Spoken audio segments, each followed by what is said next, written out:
After I punched my wife's brother for pouring hot spaghetti on my head at the family reunion, everyone ignored me, even my wife. You should take every insult and apologize, she said. Instead of apologizing, I bought a one-way ticket to Hawaii. 5 minutes later, I received 315 desperate messages and calls. So here's the thing about family reunions. They're like root canals, except at least with root canals, you get good drugs and nobody expects you to smile through the whole damn thing. But there I was, sitting in this barn-style dining hall that looked like someone had watched too many episodes of Fixer Upper and decided rustic chic was the way to go, surrounded by the Prescott clan in all their designer-clad glory. The smell hit you like a freight train the second you walked in. Marinara sauce bubbling away in those industrial-sized warmers, garlic bread that probably came from some fancy bakery in the city, and enough cologne and perfume to choke a horse. Seriously, Uncle Howard must have bathed in that stuff.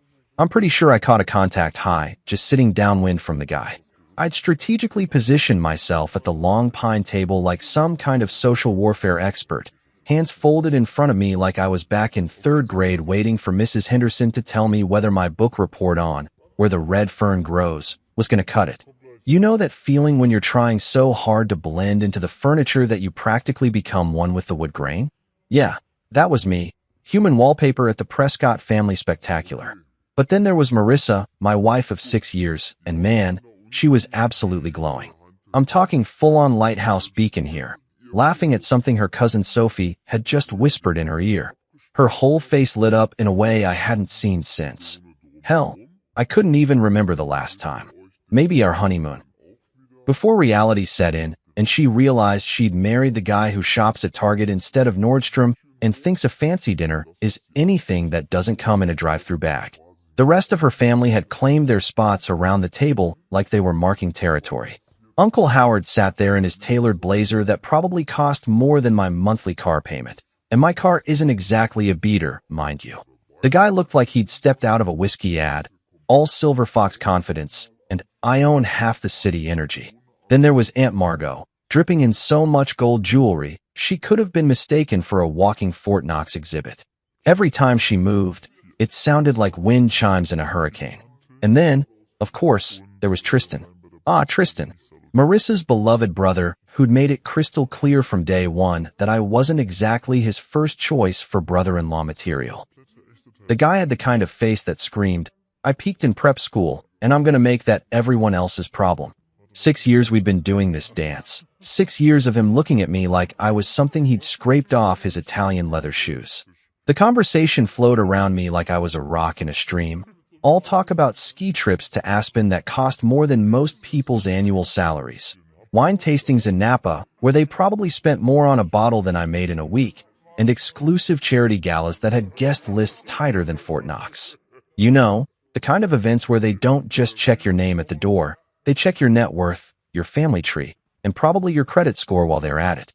I nursed my water like it was liquid courage, which, let's face it, it basically was at this point.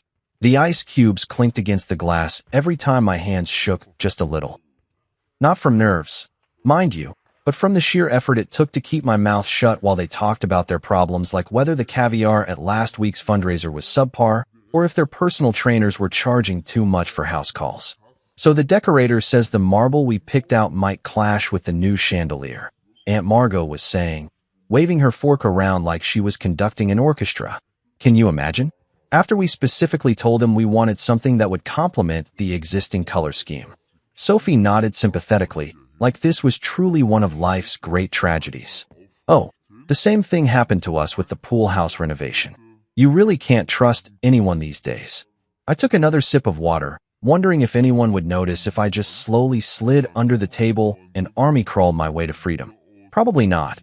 I was about as invisible to these people as their housekeeping staff. That's when Tristan decided to make his move. He'd been eyeing me all evening like a cat watching a mouse, just waiting for the perfect moment to pounce. He leaned forward, that trademark smirk spreading across his face like spilled wine on white carpet, ugly and impossible to ignore. Grayson, he drawled, and I swear the temperature in the room dropped about 10 degrees. You're being awfully quiet tonight. What's the matter, buddy? Did your little hometown never teach you how to keep up with adult conversation? The chuckles that rolled down that table hit me like a slap in the face. Not the kind of genuine laughter you hear when someone tells an actually funny joke, but that polite, superior kind of laughter that says, "We're laughing at you, not with you, and we want to make sure you know it." I felt my jaw clench, felt that familiar heat creeping up my neck that always showed up when I was about 2 seconds away from saying something that would probably end with me sleeping on the couch. But I forced myself to smile. One of those tight, fake smiles that feels like it might crack your face in half if you hold it too long. Just enjoying the conversation. I managed to get out, my voice steady, even though my hands were practically vibrating with the effort it took not to reach across the table and show Tristan exactly what this small-town boy had learned about conflict resolution. But that wasn't good enough for him. Oh no, Tristan was just getting warmed up. I mean, we're talking about real estate in the Hamptons, and you look like someone just started speaking ancient Greek. Maybe we should switch to discussing. I don't know, what do people talk about where you're from? Tractor pulls? County fair pie contests? More laughter. Louder this time. Even Uncle Howard cracked a smile, like watching his nephew tear apart his niece's husband was quality family entertainment. I caught Marissa's eye across the table, looking for backup, for solidarity, for anything that resembled the us against the world mentality we used to have. Instead, I got that look, the one I'd become way too familiar with over the past few years.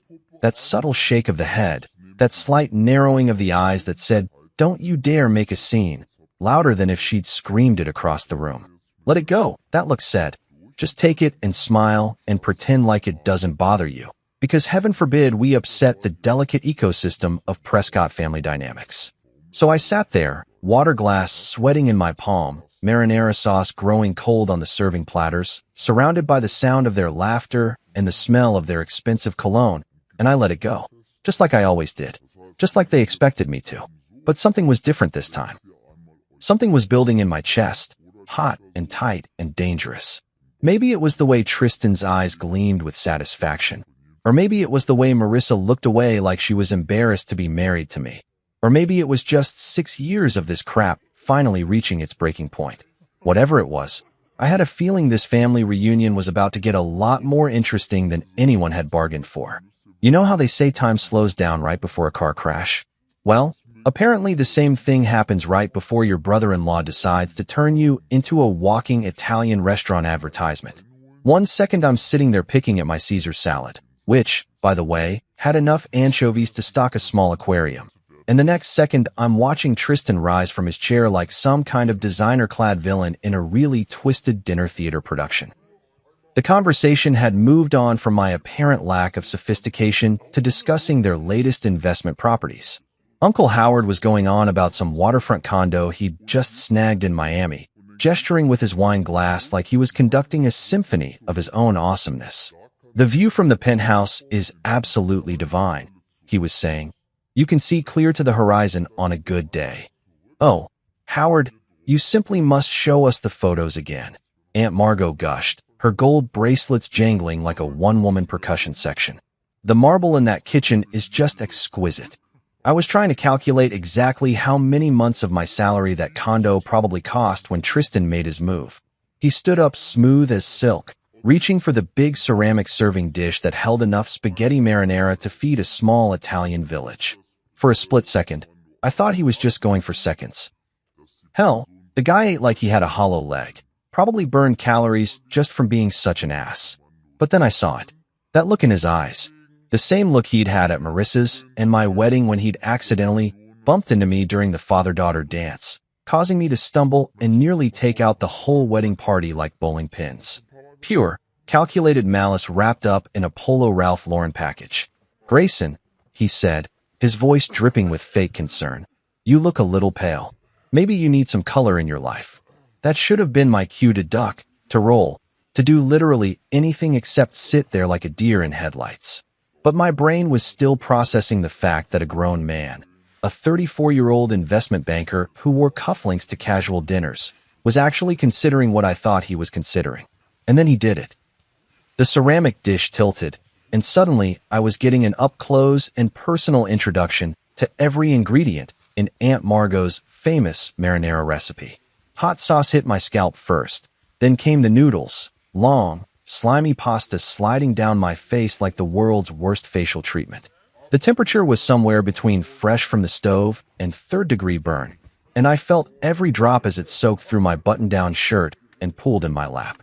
For exactly 3 seconds, the entire dining hall went dead silent.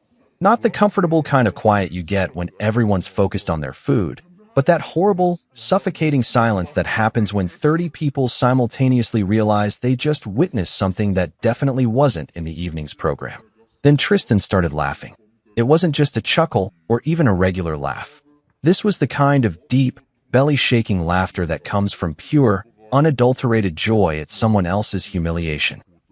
The sound echoed off the barn-style walls, bouncing around the room like it was specifically designed to make sure everyone heard just how funny he found the sight of his sister's husband wearing dinner instead of eating it. I sat there for a moment, sauce dripping from my chin onto my ruined shirt, noodles hanging from my hair like the world's most pathetic Christmas ornaments. Around the table, I could see everyone's faces frozen in various expressions of shock, amusement, and what might charitably be called concern if you squinted really hard and had a vivid imagination. Aunt Margot had her hand pressed to her chest like she was having vapors, but her eyes were bright with the kind of excitement people get when they witness a really good train wreck. Sophie was covering her mouth, but I could see the grin underneath her fingers. Uncle Howard was shaking his head, but more in the boys will be boys way than the this is completely unacceptable way. And Marissa? Marissa just sat there looking like someone had told her the stock market had crashed and taken her trust fund with it.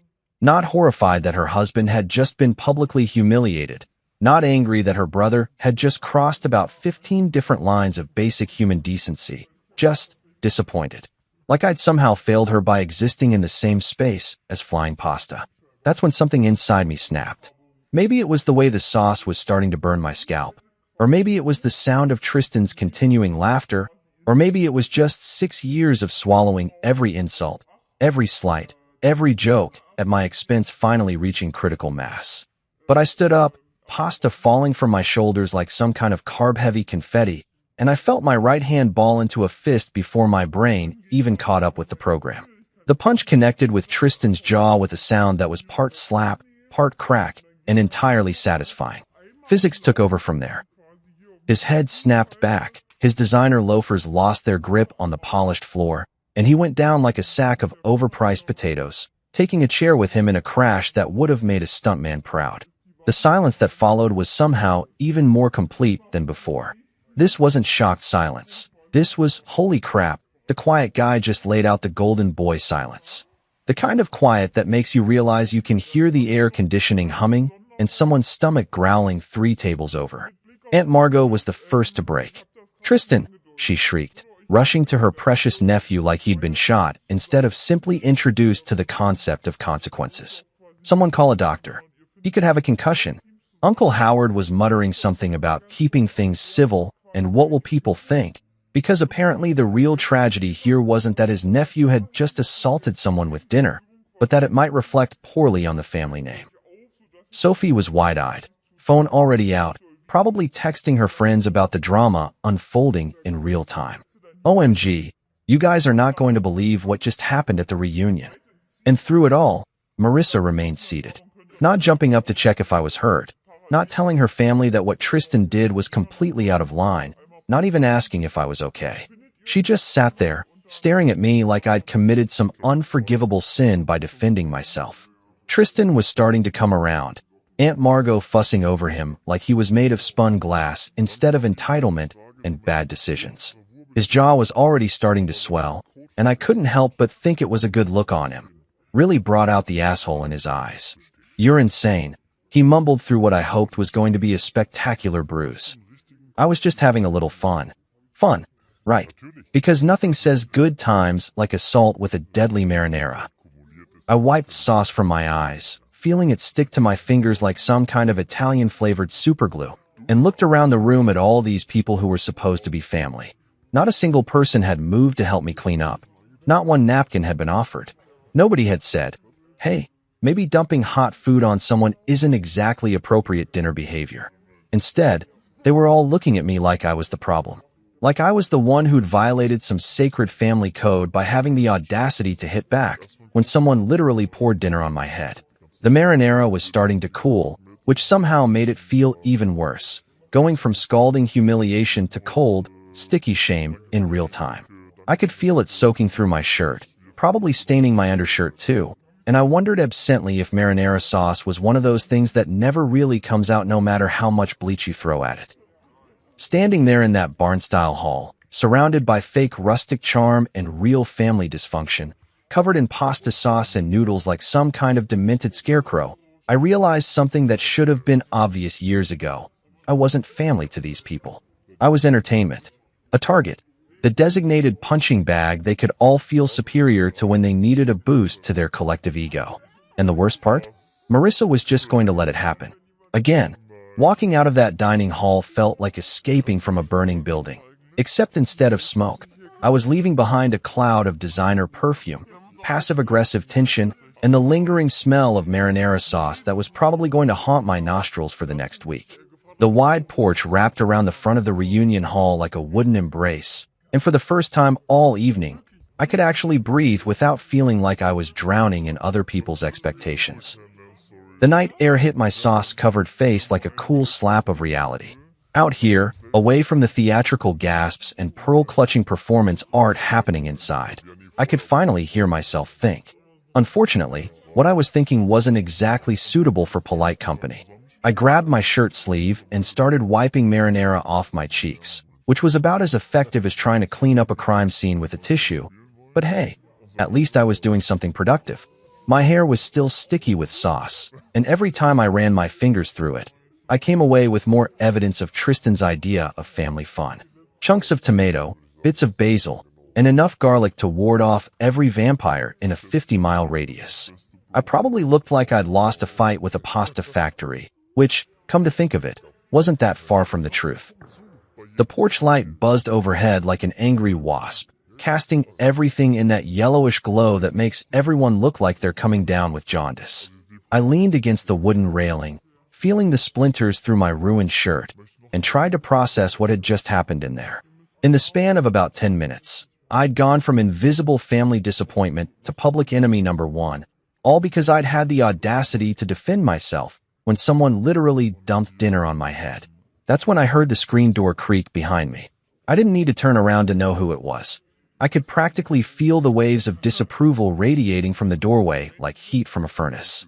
Marissa's footsteps were crisp against the wooden planks, each one sounding like a little judgment hammer hitting the nail of my coffin. "Well," she said, and I could hear her crossing her arms without even looking.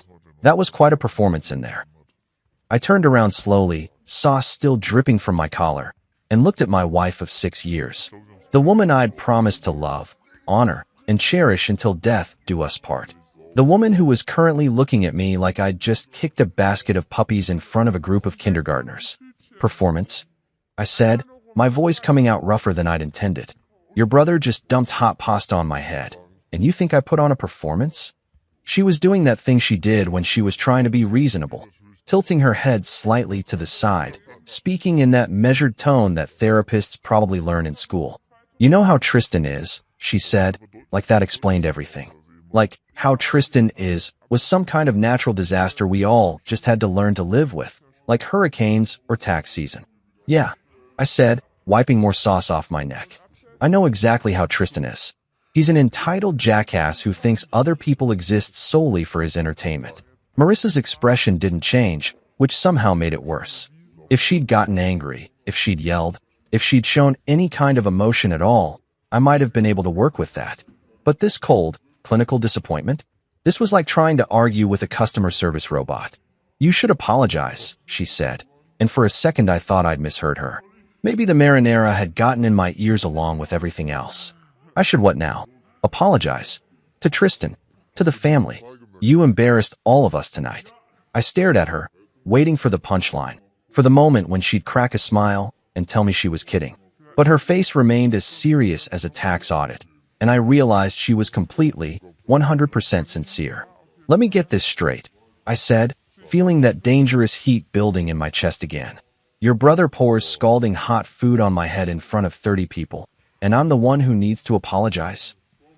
"You know how important these family gatherings are," she continued, like I hadn't spoken at all. Uncle Howard was talking about potentially bringing you into one of his investment projects. But after tonight, she trailed off, shaking her head like I'd just blown our shot at winning the lottery. And maybe I had, from her perspective.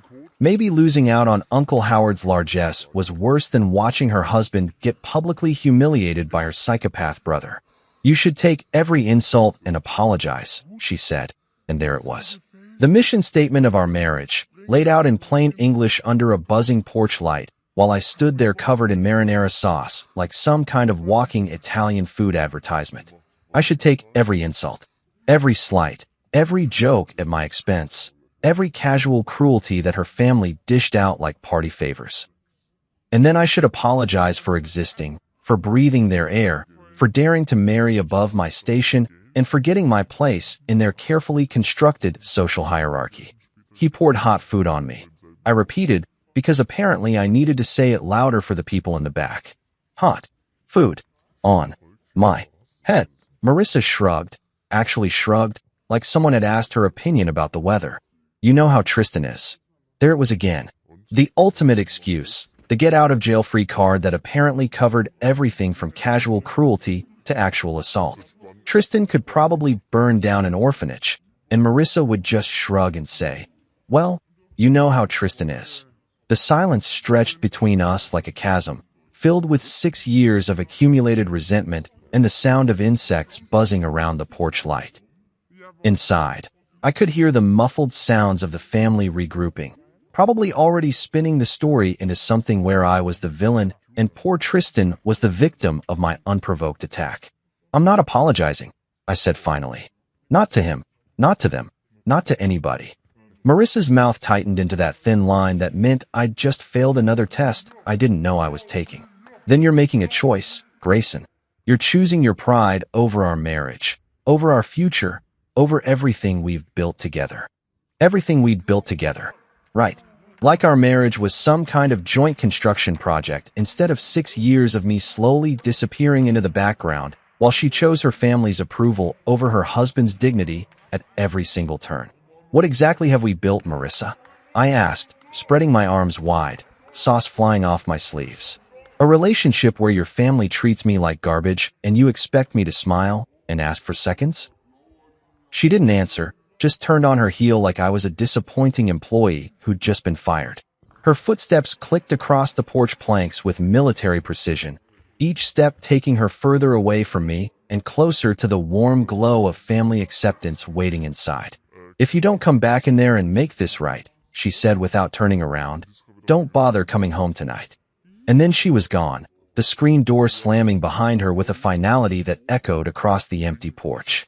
I stood there alone under the buzzing light, marinara sauce cooling on my skin, listening to the distant sound of laughter from inside the hall. They were probably already back to discussing wine tastings and ski trips, the unpleasant interruption of my existence already filed away and forgotten. I looked down at my ruined shirt, at the sauce stains that would never come out, at the physical evidence of what happened when you tried to stand up for yourself in the Prescott family ecosystem. Then I looked at the door Marissa had just walked through, leading back to a world where I was expected to apologize for being humiliated, where my worth was measured by how much abuse I could absorb without fighting back. Standing there on that porch, with the night air cooling the sauce on my scalp and the sound of my in-laws' laughter drifting through the windows, I realized something that should have been obvious years ago. If I walked back through that door, if I went back in there and apologized for defending myself, I'd be stepping right back into the same cage they'd kept me in for 6 years. The only question was whether I had the guts to stay outside. Driving away from that reunion hall felt like breaking out of prison, if prison was decorated in rustic barn chic and smelled like disappointed rich people. My hands were still shaking on the steering wheel, not from adrenaline anymore, but from something that felt suspiciously like freedom. Every mile I put between myself and the Prescott family circus was another breath of air that actually belonged to me. My phone had been buzzing like an angry hornet trapped in a jar ever since I'd gotten in the car, lighting up the dashboard with notification after notification. I could see Marissa's name flashing repeatedly, interspersed with numbers I recognized as various members of her family tree.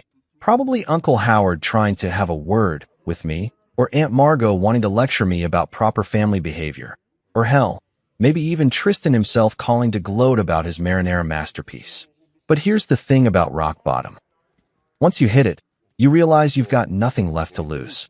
And ignoring their calls felt better than any therapy session I'd ever imagined.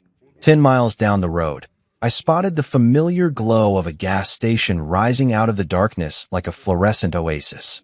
One of those 24-hour joints that looks like it was designed by someone who'd never seen daylight. All harsh white lighting and reflective surfaces that make everything look like a crime scene waiting to happen. I pulled into the parking lot, my tires crunching over gravel and discarded lottery tickets, and just sat there for a minute, engine ticking as it cooled. Through the windshield, I could see the usual late-night gas station ecosystem in full swing. A trucker filling up his rig while talking on a headset, probably explaining to his wife why he was running late again.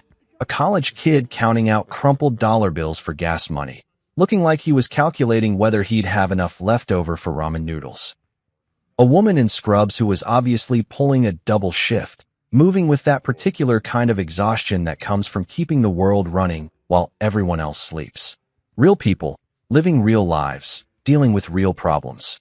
Not a single one of them was worried about whether their caviar was properly chilled or if their personal trainer was charging too much for house calls. I turned off the engine and really looked at myself in the rearview mirror for the first time since the pasta incident. I looked like I'd lost a fight with an Olive Garden kitchen, sauce stains on my shirt that were already setting into permanent reminders of tonight's festivities, my hair still sticky with marinara, and something in my eyes that I hadn't seen in years. It took me a minute to recognize what it was. It was possibility. Inside the gas station, the fluorescent lights hummed with the kind of white noise that makes you feel like you're in a spaceship. The clerk behind the counter looked up from his phone just long enough to nod at me, which was about 1,000 times more acknowledgement than I'd gotten from my in-laws all evening. I grabbed a bottle of water and some napkins, trying to clean the worst of the sauce off my face while I figured out what the hell I was going to do next. That's when I spotted the sign advertising free Wi-Fi, and suddenly I had a plan. Or maybe not a plan exactly, but at least an idea that didn't involve going home to face Marissa's disappointed silence or sleeping on the couch like a dog who'd had an accident on the carpet. I pulled out my phone, ignored the 17 missed calls and 43 text messages, and opened up a travel website. The screen loaded with all those cheerful vacation photos, couples holding hands on beaches, families laughing over dinner, people living their best lives in places where nobody gave a damn about your pedigree or your portfolio. Where do you want to go? The search bar asked, cursor blinking patiently like it had all the time in the world for me to figure out my life. Anywhere, I thought. Anywhere but here. Anywhere but back to that house where I'd spent 6 years shrinking myself down to fit into spaces that were never meant for me in the first place. Somewhere warm, somewhere far away, somewhere nobody knew my name or cared about my marriage or expected me to apologize for existing. My fingers hovered over the keyboard for a moment, and then I typed 4 letters that felt like a prayer, HAWA. The search results populated faster than I expected, like the universe was just waiting for me to finally make a decision. Flights to Honolulu, hotel deals, car rentals, all the infrastructure of escape laid out in neat little rows with prices and times and the promise of 80-degree weather year-round. I clicked on the first airline result and found myself staring at a departure time that made my heart skip. Flight 447 to Honolulu, departing in 5 hours and 12 minutes. Red-eye special. Probably full of honeymooners and people running away from their problems, which made it perfect for my current situation. The price made me wince a little. One-way tickets aren't exactly budget-friendly, especially when you're buying them at the last minute. But then I thought about Uncle Howard's condo that cost more than most people's houses, about Aunt Margot's jewelry collection that could probably fund a small country, about all the money the Prescott family threw around like confetti while treating me like I should be grateful for the privilege of breathing their air. Screw it. I pulled out my credit card, the one Marissa was always telling me to use more responsibly, the one that came with lectures about our budget and our future and our 5-year plan. Tonight, it was going to buy me something I hadn't had in years, a choice that was entirely my own. The booking process was surprisingly simple, like the website understood that people making these kinds of decisions at gas stations at 11 p.m. weren't looking for complicated forms and multiple confirmation screens.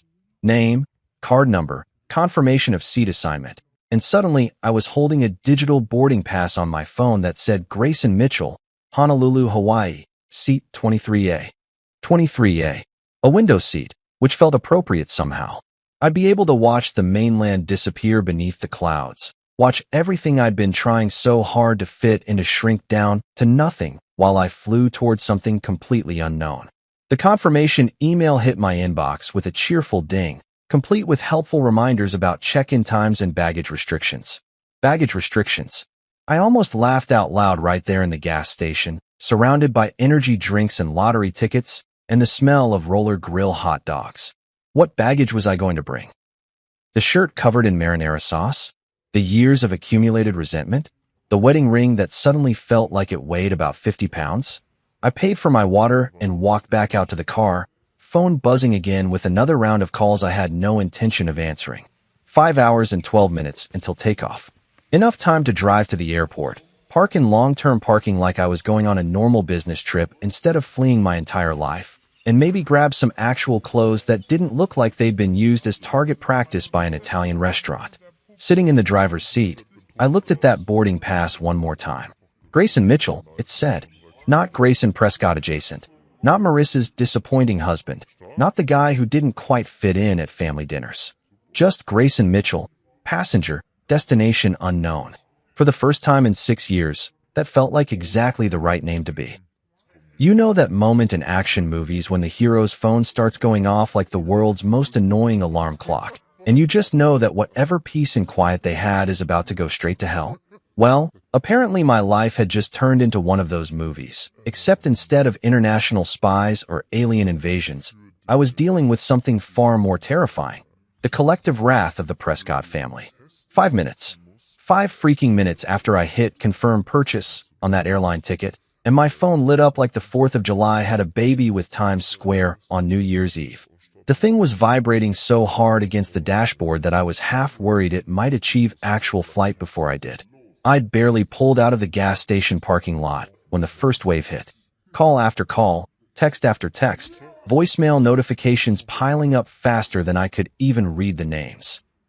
It was like watching a social media meltdown in real time, except instead of strangers on the internet, it was my own family-in-law losing their collective minds because I'd had the audacity to leave their little performance without taking a bow. The irony wasn't lost on me that these people, who couldn't be bothered to offer me a napkin when I was sitting there covered in marinara sauce, suddenly had an urgent need to communicate now that I wasn't playing by their rules anymore. Marissa was leading the charge, naturally. Her name kept flashing on the screen like a neon sign advertising disappointment. "Where are you?" popped up in a text bubble, followed immediately by "Don't do this," and then "You're making a scene." Because apparently leaving quietly after being humiliated was somehow more dramatic than dumping hot pasta on someone's head in front of 30 people. The logic of the Prescott family, ladies and gentlemen, always consistent in its complete lack of consistency. But Marissa was just the opening act. The real show started when Tristan got involved. I could practically see him holding an ice pack to his jaw while frantically typing threats into his phone, probably feeling like the victim in all this. His messages started pouring in faster than I could delete them. "You're done," followed by, "I'll have you arrested," and my personal favorite, "You have no idea what you've started." What I'd started. Right. Because apparently throwing the first punch was dumping food on someone, and defending yourself was the real crime here. I was starting to think these people lived in some kind of alternate reality where normal cause and effect relationships had been suspended in favor of whatever narrative made them look good. Then Aunt Margot joined the party, and boy, did she come loaded for bear. Her messages read like they'd been dictated by a disappointed Victorian matriarch who'd just discovered that the servants had been using the good china. "We opened our family to you, and this is how you behave," she wrote, as if they'd been doing me some kind of massive favor by tolerating my existence at their dinner table. "After everything we've done for you, this is the thanks we get?" Everything they'd done for me. Let's see. What exactly had they done for me over the past 6 years? They'd included me in family gatherings where I was either ignored or insulted. They'd made it crystal clear that I wasn't really welcome in their social circle. And they treated me like a charity case who should be grateful for whatever scraps of attention they threw my way. Oh, And tonight they'd used me as target practice for Italian food. Truly, I was the luckiest man alive. Uncle Howard's messages were more restrained, but somehow more threatening, written in that careful corporate language that he probably used to fire people without technically breaking any labor laws. "Call me immediately," he wrote, followed by, "We need to discuss your future with this family." My future with this family. Like I was an employee whose contract was up for review instead of someone who'd married into their dysfunction. But the real kicker came from Sophie, Marissa's cousin, who apparently thought this was all some kind of entertaining family drama that she could live tweet for her friends. "OMG, everyone is so upset," she wrote, complete with crying laughing emojis. "Aunt Margot is literally shaking. Uncle Howard is pacing around talking about lawyers. This is better than reality TV. Better than reality TV." There it was, the family motto in all its glory.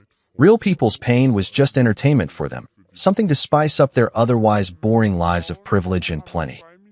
I wondered if Sophie was already planning to turn this into content for her Instagram story, maybe with some kind of inspirational quote about family loyalty overlaid on a picture of her avocado toast. The messages kept coming, a steady stream of outrage and demands and threats that painted a pretty clear picture of how the Prescott family handled anyone who dared to color outside their carefully drawn lines. They weren't worried about me as a person. Not one message asked if I was okay, or if I was hurt, or if I needed anything. They were worried about their image, their control, their ability to maintain the carefully constructed narrative where they were the generous benefactors and I was the grateful recipient of their largesse. I pulled over at a rest stop about 20 miles from the airport, partly because my phone was making it hard to concentrate on driving, and partly because I needed to see just how deep this rabbit hole went. The parking lot was nearly empty except for a few long-haul truckers catching some sleep and a family with small kids making an emergency bathroom stop. Sitting there under the fluorescent lights of the rest stop, I started scrolling through the messages more carefully, and that's when I noticed something that shouldn't have surprised me, but somehow still did. Not a single one of them mentioned the fact that Tristan had dumped hot food on my head. Not one message said, "Hey, maybe my brother/nephew/son was out of line." Not one person suggested that pouring marinara sauce on someone might be considered inappropriate dinner behavior. It was all about my reaction, my violence, my overreaction to what they were probably already spinning as a harmless prank between family members. The actual assault, because let's call it what it was, had already been memory holed in favor of a story where I was the unstable one who couldn't take a joke. The counter on my phone showed 315 total notifications, and they were still climbing. 315 separate attempts to drag me back into their web of dysfunct. 315 reminders of why I'd bought that plane ticket in the first place. But here's what struck me as I sat there in that rest stop parking lot, surrounded by the honest exhaustion of people traveling for real reasons. Work, family visits, moving across the country for new jobs. These messages weren't from people who cared about me. They were from people who cared about maintaining their version of reality, where they could treat people however they wanted and never face any consequences. Not one message said, "Are you okay?" Not one person asked if the sauce had burned my skin or if I needed medical attention. Not one member of Marissa's family seemed to think that maybe, just maybe, they should be apologizing to me instead of demanding that I apologize to them.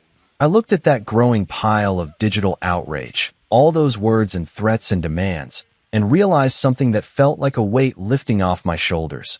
I didn't owe these people anything. Not an explanation, not an apology, not even a response. So I did something that felt better than any comeback I could have written, better than any angry phone call I could have made, better than any dramatic confrontation I could have staged. I turned off my phone and put it in my bag, cutting off their access to me as simply as flipping a switch. The silence that followed was more satisfying than any argument I'd ever won. You know how people always say that airplane air is recycled and gross and makes you feel like you're breathing through a dirty sock? Well, let me tell you something. After 6 years of breathing the suffocating atmosphere of Prescott family expectations, that recycled airplane air tasted like pure freedom with a hint of peanuts and possibility. The red-eye flight to Honolulu had been exactly what I'd needed. 5.5 hours of enforced silence with nothing but the hum of engines and the occasional snore from the businessman in 24B. No phone calls, No text messages, no family members trying to drag me back into their twisted version of reality. Just me, a tiny bag of pretzels, and the growing realization that I'd actually done it.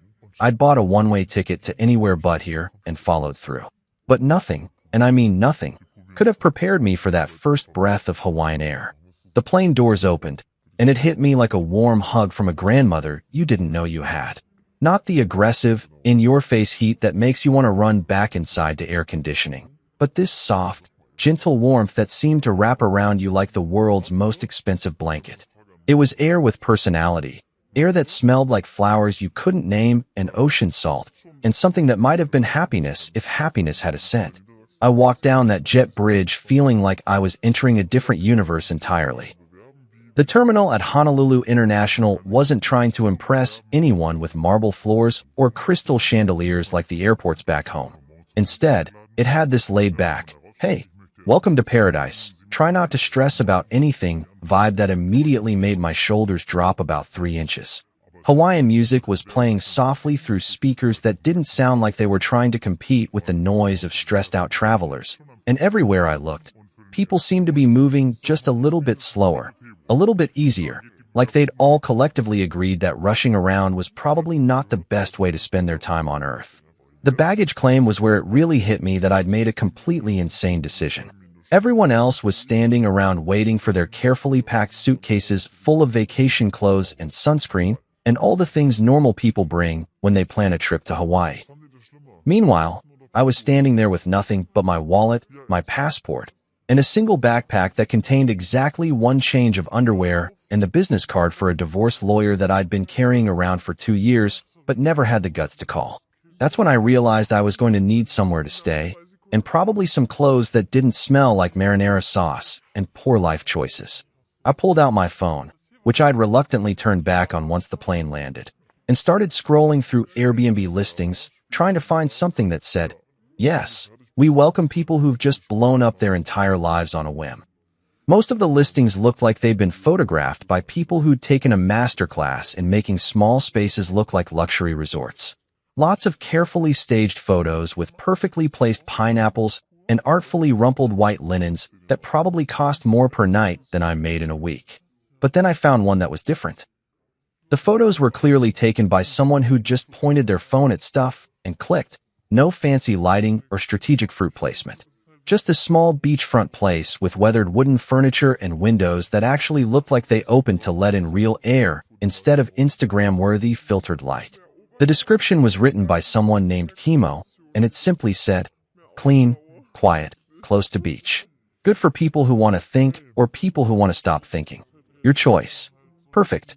I booked it for a week, which felt like either the most reasonable decision I'd made in years or the most irresponsible, depending on how you looked at it. The address led me to a taxi driven by a guy who introduced himself as Paolo and immediately started telling me about his cousin's shrimp truck that I absolutely had to try, his nephew's surf lessons that would change my life, and his grandmother's secret spot for watching sunsets that wasn't overrun with tourists taking selfies. The ride to the Airbnb was like a guided tour through everything I'd been missing while I was busy trying to fit into spaces that were never meant for me. We passed beaches where people were actually playing in the water instead of posing next to it, restaurants that looked like they'd been built by people who cared more about the food than the Instagram potential, and neighborhoods where kids were riding bikes and old men were playing chess in parks, and life seemed to be happening at a pace that actually made sense for human beings. You running away from something or running to something? Paolo asked as we pulled up to a small house that looked like it had been painted by someone who believed that blue should actually look like the ocean and green should actually look like plants. "Little bit of both," I said, which was probably the most honest thing I'd said to anyone in months. He nodded like this made perfect sense. Hawaii's good for that. The islands don't judge. They just let you figure out what you need to figure out.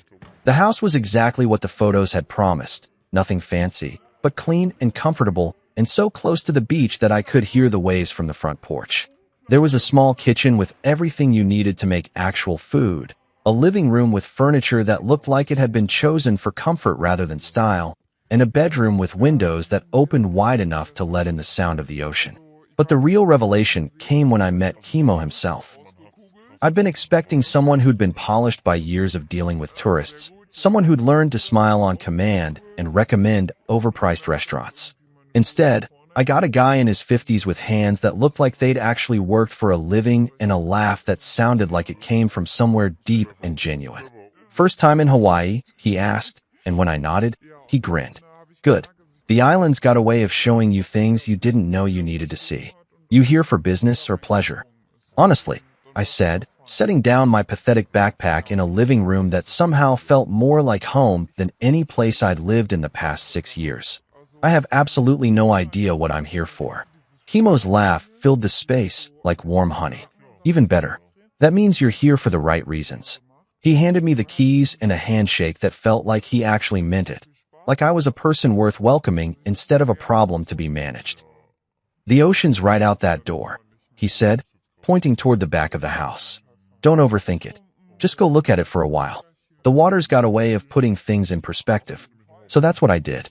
I walked out to the beach behind the house, kicked off my shoes that still smelled faintly of family reunion disaster, and stood at the edge of the Pacific Ocean while the sun started its descent toward the horizon. For the first time in 6 years, nobody was telling me where to stand, how to act, or what to say. The waves didn't care about my family connections, my social status, or whether I belonged anywhere in particular. They just kept rolling in, one after another, like they had all the time in the world. Turns out when you're not spending every waking moment trying to decode the complex social dynamics of people who think you're beneath them, you have a surprising amount of time to figure out what you actually enjoy doing. Who knew? My first week in Hawaii developed a rhythm that felt so natural I started wondering if this was what normal people meant when they talked about work-life balance, instead of work-life complete psychological warfare. I'd wake up when my body felt like waking up, not because an alarm was screaming at me to get ready for another day of disappointment, and I'd walk out to the beach to watch the sunrise paint the sky in colors that didn't exist in the Prescott family palette. The mornings were the best part. There's something about being the only person on a beach at 6 a.m. that makes you feel like you've discovered a secret that the rest of the world hasn't figured out yet. The sand was cool under my bare feet. The water was this impossible shade of blue that made you wonder why anyone ever settled for swimming pools. And the air tasted like possibilities that didn't come with strings attached or family approval ratings. I'd walk for miles, picking up shells that nobody expected me to display properly or appreciate appropriately, watching crabs scuttle around like they had important business to attend to, and generally enjoying the novel experience of existing without constantly calculating how my behavior might reflect on the family name.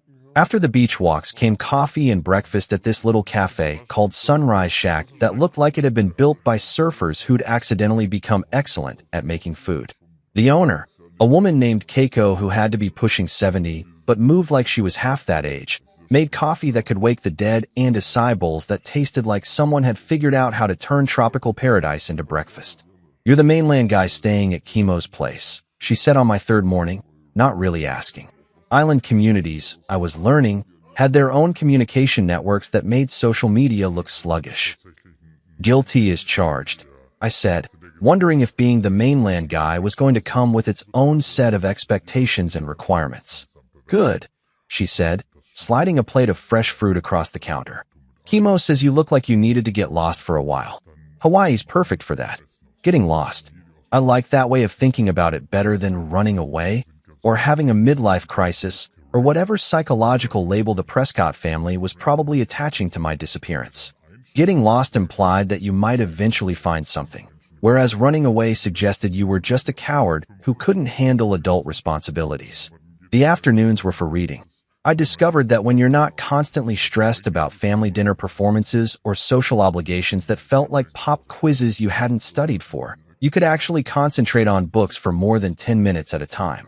I'd grab something from the little bookstore in town, a place that clearly existed because the owner loved books, not because she'd calculated the optimal profit margins on literary fiction, and find a spot on the beach or at one of the outdoor cafes where nobody cared if you sat there for 3 hours nursing a single iced tea. It was at one of these cafes, a place called The Grind that had mismatched chairs and Wi-Fi that worked about 60% of the time, that I met Lonnie. She was at the table next to mine, hunched over a laptop and muttering things that sounded distinctly uncomplimentary about website design platforms. "You okay over there?" I asked after she'd called her computer something that would have made Aunt Margot clutch her pearls so hard she'd probably need medical attention. "Oh, I'm fantastic," she said, her voice dripping with enough sarcasm to fill a swimming pool. "Just trying to update my shop's website, and this piece of garbage platform is acting like I asked it to solve world hunger instead of add a simple photo gallery." Lonnie, as it turned out, ran a surf shop called Wave Rider that had been in her family for 20 years. She was about my age, with sun-bleached hair and hands that looked like they'd spent a lot of time fixing things, and she had absolutely zero patience for technology that didn't work the way it was supposed to. "What kind of shop?"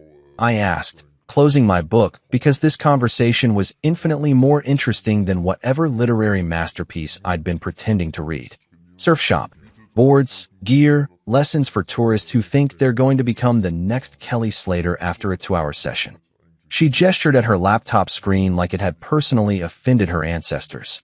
"We do pretty well, but our website looks like it was designed in 1995 by someone who'd never seen the internet before." Here's where things got interesting.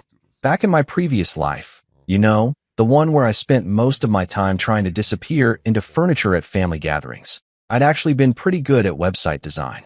It was something I'd picked up in college and kept doing on the side, mostly for small businesses that couldn't afford the big fancy agencies that charged more for a logo than most people made in a month. "I might be able to help with that," I said, surprised to hear myself volunteering for something without first calculating how it might affect my standing with people I was trying to impress. Lonnie looked up from her laptop, squinting at me like she was trying to figure out if I was serious or just another mainland tourist who thought he could solve all of Hawaii's problems with his superior continental wisdom. "You know anything about websites?" she asked. "A little," I said, which was probably the most understated thing I'd said since arriving in paradise. "Mind if I take a look?" What followed was the most fun I'd had working on anything in years. Lonnie's existing website was indeed a disaster of epic proportions. Broken links, photos that loaded sideways, and a color scheme that looked like it had been chosen by someone who'd never seen an actual ocean. But it wasn't unfixable, just neglected. We spent the next 3 hours completely rebuilding the thing from scratch. Lonnie provided the content and the vision. She knew exactly what her customers needed and how they thought, while I handled the technical stuff that made her want to throw her laptop into the nearest volcano.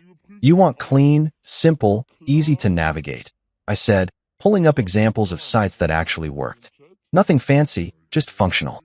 People want to see your boards, check your lesson schedules, maybe read some reviews from happy customers."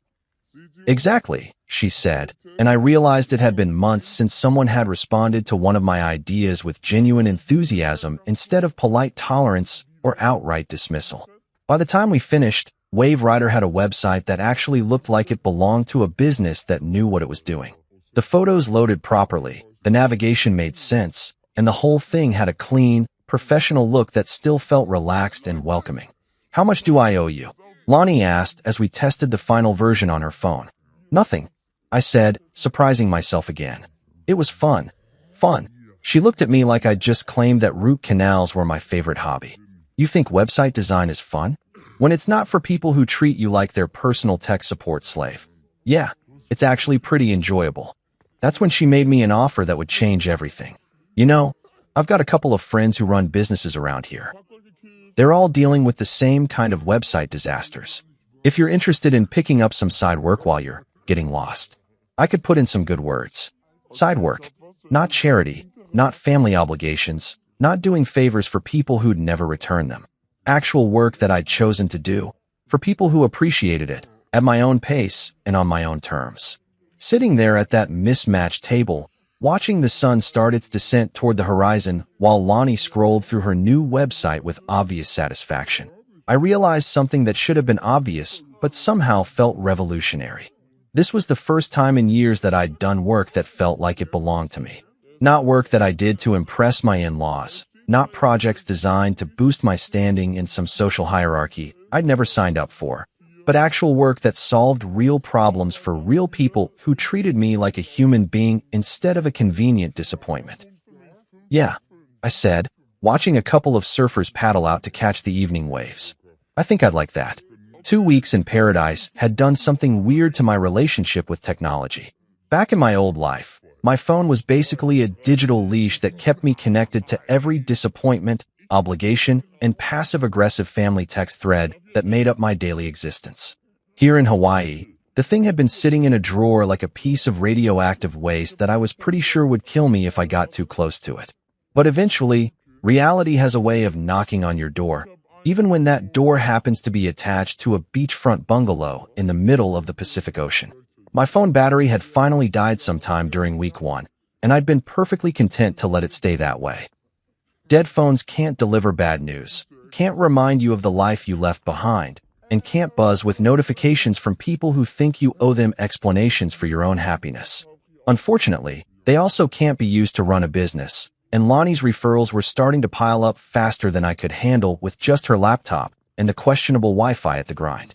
3 local businesses wanted website overhauls, 2 needed complete e-commerce setups, and a local artist wanted an online gallery that didn't look like it had been designed by someone who'd learned HTML from a cereal box. So there I was, standing in the little electronics shop in downtown Honolulu, holding a phone charger and trying to work up the courage to plug my phone back into the world I'd left behind. The shop owner, a guy named Dave who looked like he'd been selling electronics since before smartphones were even a twinkle in Steve Jobs' eye, was watching me stare at the charger like it might explode. "You okay, man?" he asked. "You look like you're about to defuse a bomb instead of charge a phone." "Something like that," I said, handing him a 20 and wondering if there was any way to SE. Back at the bungalow, I plugged the thing in and watched it slowly come back to life with all the enthusiasm of someone waiting for their STD test results. The Apple logo appeared, followed by the home screen, followed by the most ridiculous notification badge I'd ever seen in my life. 347 unread messages. 347. I sat there on Chemo's comfortable old couch, listening to the waves crash outside, and watching that number blink at me like a neon sign advertising everything I'd been successfully avoiding for the past 2 weeks. Part of me wanted to throw the phone right back in the drawer and pretend I'd never seen it. Part of me was curious about just how deep the rabbit hole of family outrage had gotten in my absence. Curiosity won, because apparently I'm a glutton for punishment. The voicemail box was completely full, 37 messages that I was pretty sure would contain enough guilt, manipulation, and threats to power a small city. I started with those, figuring I might as well get the worst of it over with first. Marissa's voice hit me like a cold slap of reality. The first few messages were angry, really angry. "Where the hell are you, Grayson? You can't just disappear like this. We need to talk. Call me back immediately." Her voice had that sharp edge it got when she was trying to control something that wasn't cooperating, like a broken appliance or a husband who'd finally grown a backbone. But as the messages progressed, the anger shifted to something that was almost worse, strategic crying. By message number 12, she was sobbing into the phone about how worried she was, how she just wanted to know I was safe, how we could work through this if I'd just come home and talk to her like a reasonable adult. "I know you're hurt," she said in one message that was clearly performed for an audience. "I know things got out of hand at the reunion, but running away isn't the answer, Grayson. We're married. We made vows. You can't just abandon everything because you had a fight with my brother." A fight with her brother. Right. Because that's what you call it when someone dumps hot food on your head and you defend yourself.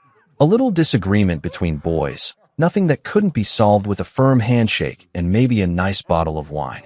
Tristan's messages were exactly what you'd expect from someone whose jaw I'd rearranged with my fist. The first few were pure rage, promising legal action and making threats that probably would have scared me if I'd still been living in his world of consequences and social standings. "You're finished," he snarled in one particularly charming voicemail. "I'm going to destroy you. You'll never work in this town again. Never work in this town again." Like I was some kind of mob movie character instead of a guy who designed websites and had finally gotten tired of being treated like furniture. I almost laughed out loud at that one, sitting there in my beach bungalow with more work than I could handle and zero interest in whatever town he thought he controlled. But the later messages from Tristan were different, more calculated. "Look," he said in what was clearly meant to be his reasonable voice. "Maybe we both got a little heated. Why don't you come back and we'll talk this through like adults? Marissa's worried sick, and the family thinks you might be having some kind of breakdown. Some kind of breakdown. Translation: they decided I was mentally unstable, which was probably easier for them to accept than the possibility that their behavior had finally pushed someone past their breaking point. Uncle Howard's messages were all business, delivered in that smooth corporate tone that said he was used to fixing problems with money and influence. Grayson, this has gone far enough. You're embarrassing the family, and more importantly, you're hurting Marissa. I think we can find a way to make this work for everyone. Call me back, and we'll discuss your options. My options? Like I was an employee being offered a severance package instead of a person who'd finally decided to prioritize my own sanity over their dysfunctional family dynamics. Aunt Margot's messages were pure psychological warfare, listing every opportunity I was throwing away by behaving like an ungrateful child. We had plans for you, she said in one particularly manipulative voicemail. Howard was going to bring you into the business. We were going to help you build something real. But you've shown your true colors now, haven't you? Plans for me. Help me build something real. As if their version of my life was somehow more legitimate than whatever I might choose for myself. As if success could only be measured by how well I fit into their predetermined mold of what a proper Prescott family member should look like. But the real kicker came from Sophie, who'd apparently appointed herself the family's social media correspondent. Her messages were breathless updates on the family drama, delivered like she was reporting from the front lines of a particularly juicy reality show. Everyone's talking about you, she said in one message that was equal parts excited and horrified. Aunt Margot thinks you've joined a cult or something. Uncle Howard keeps muttering about hiring a private investigator. And Marissa? Oh my God, Marissa is acting like you died or something. She's telling everyone you're having a nervous breakdown. A nervous breakdown. There it was again, the family's preferred explanation for my sudden departure. Much easier to accept than the possibility that their golden boy had crossed a line and finally faced consequences for it. I scrolled through the text messages, which were more of the same. Guilt, manipulation, threats, and a stunning lack of self-awareness about what had actually happened that night. Not one message acknowledged that Tristan had assaulted me. Not one person suggested that maybe, just maybe, dumping hot food on someone wasn't appropriate family fun. It was all about my reaction, my over-response, my inability to take a joke and play along with their twisted version of family bonding. But here's what struck me as I sat there in that peaceful bungalow, listening to the sound of waves and feeling the warm Hawaiian breeze through the open windows. Their anger wasn't really about me leaving. It was about me leaving without permission, without explanation, without giving them the chance to control the narrative and manage the situation according to their preferred script. They weren't upset because they'd lost me. They were upset because they'd lost control of me. And that realization felt better than any apology they could have offered, better than any explanation they could have given, better than any attempt to make things right. I deleted every single message without responding to a single one. No explanations, no justifications, no carefully worded emails trying to make them understand my perspective. Just silence. The kind of silence that says more than any argument ever could. You know what's funny about making a decision that everyone back home thinks is completely insane? Eventually, you stop caring whether they think it's insane or not, and you start focusing on whether it's actually working out for you. And let me tell you, 3 weeks into my Hawaiian adventure, things were working out better than I had any right to expect. The website work that had started with helping Lonnie had turned into something that looked suspiciously like an actual business. Word travels fast in island communities, especially when that word is mainland guy who can make your crappy website stop sucking without charging you a fortune. My phone, the same phone that had been buzzing with family drama and threats just a week ago, was now ringing with calls from local business owners who had actual problems they wanted me to solve. There was Maria, who ran a food truck called Island Fusion and needed an online ordering system that didn't crash every time more than 3 people tried to use it simultaneously. There was Tommy, a fishing charter captain whose website looked like it had been designed by someone who'd never seen a boat, let alone been on one. And there was Elena, who made jewelry from beach glass and shells and wanted an e-commerce site that captured the spirit of her work without looking like every other generic craft store on the internet. Real work for real people with real problems. It was a revelation that probably shouldn't have been as surprising as it was, but after years of doing favors for Marissa's family connections, People who treated web design like some kind of mysterious voodoo and expected miracles while complaining about every invoice. Working with folks who actually appreciated what I was doing felt like discovering a new planet. The best part was that nobody here knew about my previous life as the family disappointment. To Maria, I was just the guy who fixed her website so customers could actually place orders without wanting to throw their phones into the ocean. To Tommy, I was the computer wizard who made his charter business look professional enough to compete with the big resort operations. To Elena, I was the person who figured out how to make her art look as beautiful online as it did in real life. None of them cared that I'd never been good enough for the Prescott family standards. None of them expected me to apologize for existing or to constantly prove that I deserved to breathe the same air as my social betters. They just wanted someone who could solve their problems without talking down to them or charging them like they were funding a space mission. The work was good, but the real breakthrough came on Friday evenings at the pier with Chemo. It had started accidentally. I'd been walking along the waterfront around sunset, trying to clear my head after a long day of coding, when I'd spotted him sitting on a bench with a cooler full of beer and a smile that could power the whole island. "Mainland guy," he'd called out, waving me over like we'd been friends for decades instead of casual acquaintances who'd exchanged maybe 50 words total. Perfect timing. I was just about to watch the sun do its thing, and beer always tastes better when you've got someone to share it with. That first Friday had turned into a weekly tradition that I looked forward to more than I'd looked forward to anything in years. Chemo had this way of talking that made everything seem both completely serious and totally relaxed at the same time. He'd worked construction for 30 years, raised 3 kids who were all doing well for themselves, and had opinions about everything from local politics to the best way to grill fish that were both informed and completely unpretentious. "You settling in okay?" he asked during our 3rd beer summit, watching a cruise ship slide past the harbor like a floating city of tourists who'd probably never see the real Hawaii. "Better than okay," I said, surprised to realize how true that was. "This place is starting to feel like home." "Good," he nodded, taking a long pull from his beer. "Hawaii's got a way of calling to people who need it. Not everyone hears it, but when you do, you know."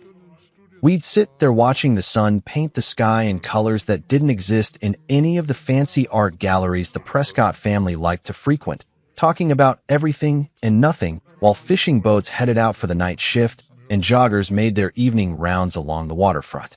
Sometimes we'd talk about work. Chemo was full of stories about construction projects that had gone hilariously wrong and clients who'd made requests that defied both physics and common sense. Sometimes we'd talk about family, his kids, his grandkids, his wife who'd passed away 5 years ago, and who he still missed every single day. But mostly, we'd just exist in the same space without any pressure to perform or impress or justify our presence. It was the kind of friendship that developed naturally, based on mutual enjoyment of each other's company rather than social obligation or family connection, or any of the complicated dynamics that had governed most of my relationships back in my previous life. "You ever miss it?" he asked one evening, gesturing vaguely in the direction of what I assumed was the mainland. "Whatever you left behind to end up here." I thought about that question longer than I probably needed to. Did I miss anything about my old life? The house that had never really felt like mine? The family gatherings where I was tolerated rather than welcomed? The constant feeling that I was failing some test that nobody had bothered to explain to me? "I miss the idea of it," I said finally. "I miss thinking that I had a place where I belonged, even if that place never actually existed." Chemo nodded like this made perfect sense. That's the difference between missing something real and missing something you wished was real. One's worth going back for, the other's just nostalgia for a life you never actually had. The more time I spent in Hawaii, the more I realized he was right. I wasn't homesick for my actual life. I was homesick for the version of my life that had never existed outside my own hopeful imagination. The version where Marissa's family accepted me as an equal, where Tristan treated me like a brother instead of a target, where I fit into their world without having to shrink myself down to accommodate their expectations. But that version had never been real, and pretending it might someday become real had cost me years of actual happiness in favor of hypothetical approval from people who'd never actually intended to give it. The island routine was healing something in me that I hadn't even realized was broken. Morning walks on the beach where nobody expected me to network or make small talk about my career prospects. Afternoons working on projects that people actually appreciated instead of endured. Evenings watching sunsets with a friend who liked me exactly as I was instead of constantly hinting at ways I could improve myself to better fit his social circle. For the first time in years, maybe ever, I was living a life that felt like it belonged to me instead of everyone else. The work I was doing was work I'd chosen, for people I genuinely liked, at a pace that felt sustainable instead of frantic. The friendships I was building were based on mutual respect and shared interests instead of family obligation or social climbing. It wasn't the life I'd planned when I was sitting in that gas station 3 weeks ago, buying a one-way ticket to anywhere that wasn't where I'd been. But it was a life that fit me in ways that my carefully constructed previous existence never had. And for the first time since I could remember, I was excited about tomorrow instead of dreading it. 3 months. 93 days since I'd walked out of that barn-style reunion hall covered in marinara sauce and bruised dignity, and I was sitting in a lawyer's office in downtown Honolulu, signing papers that would officially end the longest mistake of my adult life. The lawyer, a woman named Patricia Kim who had the kind of no-nonsense efficiency that made you understand why she'd built a successful practice, slid the final divorce papers across her desk with a smile that suggested she'd seen this particular brand of liberation many times before. "Congratulations," she said, as I signed my name on the last page. "You're officially a free man." Free man. The words hit me differently than I'd expected. Not with relief, exactly, and definitely not with regret, but with something that felt like possibility wrapped in acceptance. I was free, but more importantly, I was free by choice rather than circumstance. I'd chosen this path, step by step, decision by decision. From that first moment, I decided not to apologize for defending myself to this final signature that severed the last legal tie to a life that had never really fit. The apartment above Lonnie's surf shop had become available 2 weeks ago when the previous tenant, a yoga instructor named Rainbow, who was probably born with a much more conventional name, had decided to follow her chakras to Sedona or some other place where people took spiritual guidance from crystals seriously. Lonnie had offered me the space before it even hit the market, which was either a sign of friendship or a practical business decision based on the fact that I'd already fixed her computer system 3 times and installed a security camera that actually worked. Either way, I jumped on it faster than a tourist jumping away from a Portuguese man of war. The place was small. Basically a studio with a kitchen alcove and a bathroom that required some creative maneuvering, but it had windows that opened wide enough to let in the constant sound of waves and a view of the ocean that made every morning feel like a vacation commercial. Moving in had been the easiest relocation of my life, mainly because I owned exactly 3 suitcases worth of stuff and had developed a deep appreciation for the minimalist lifestyle. No family heirlooms to worry about. No furniture that came with emotional baggage. No wedding photos to pack away in boxes labeled, "Deal with this later." Just clothes, a laptop, some books, and a coffee maker that had become my most prized possession after discovering that Island Time included a much more relaxed approach to caffeine availability. The business had grown beyond anything I'd expected when I first helped Lonnie with her website disaster. Word of mouth in island communities travels faster than gossip at a high school reunion. And apparently, mainland guy who actually knows what he's doing and doesn't treat you like an idiot was a rare enough commodity to keep me busier than I'd ever been in my previous life. I had a steady stream of clients ranging from local restaurants to tour operators to artists who made everything from custom surfboards to jewelry that looked like the ocean had personally designed it. But the real revelation was that I was making more money doing work I actually enjoyed than I'd ever made trying to impress people who would never be impressed anyway.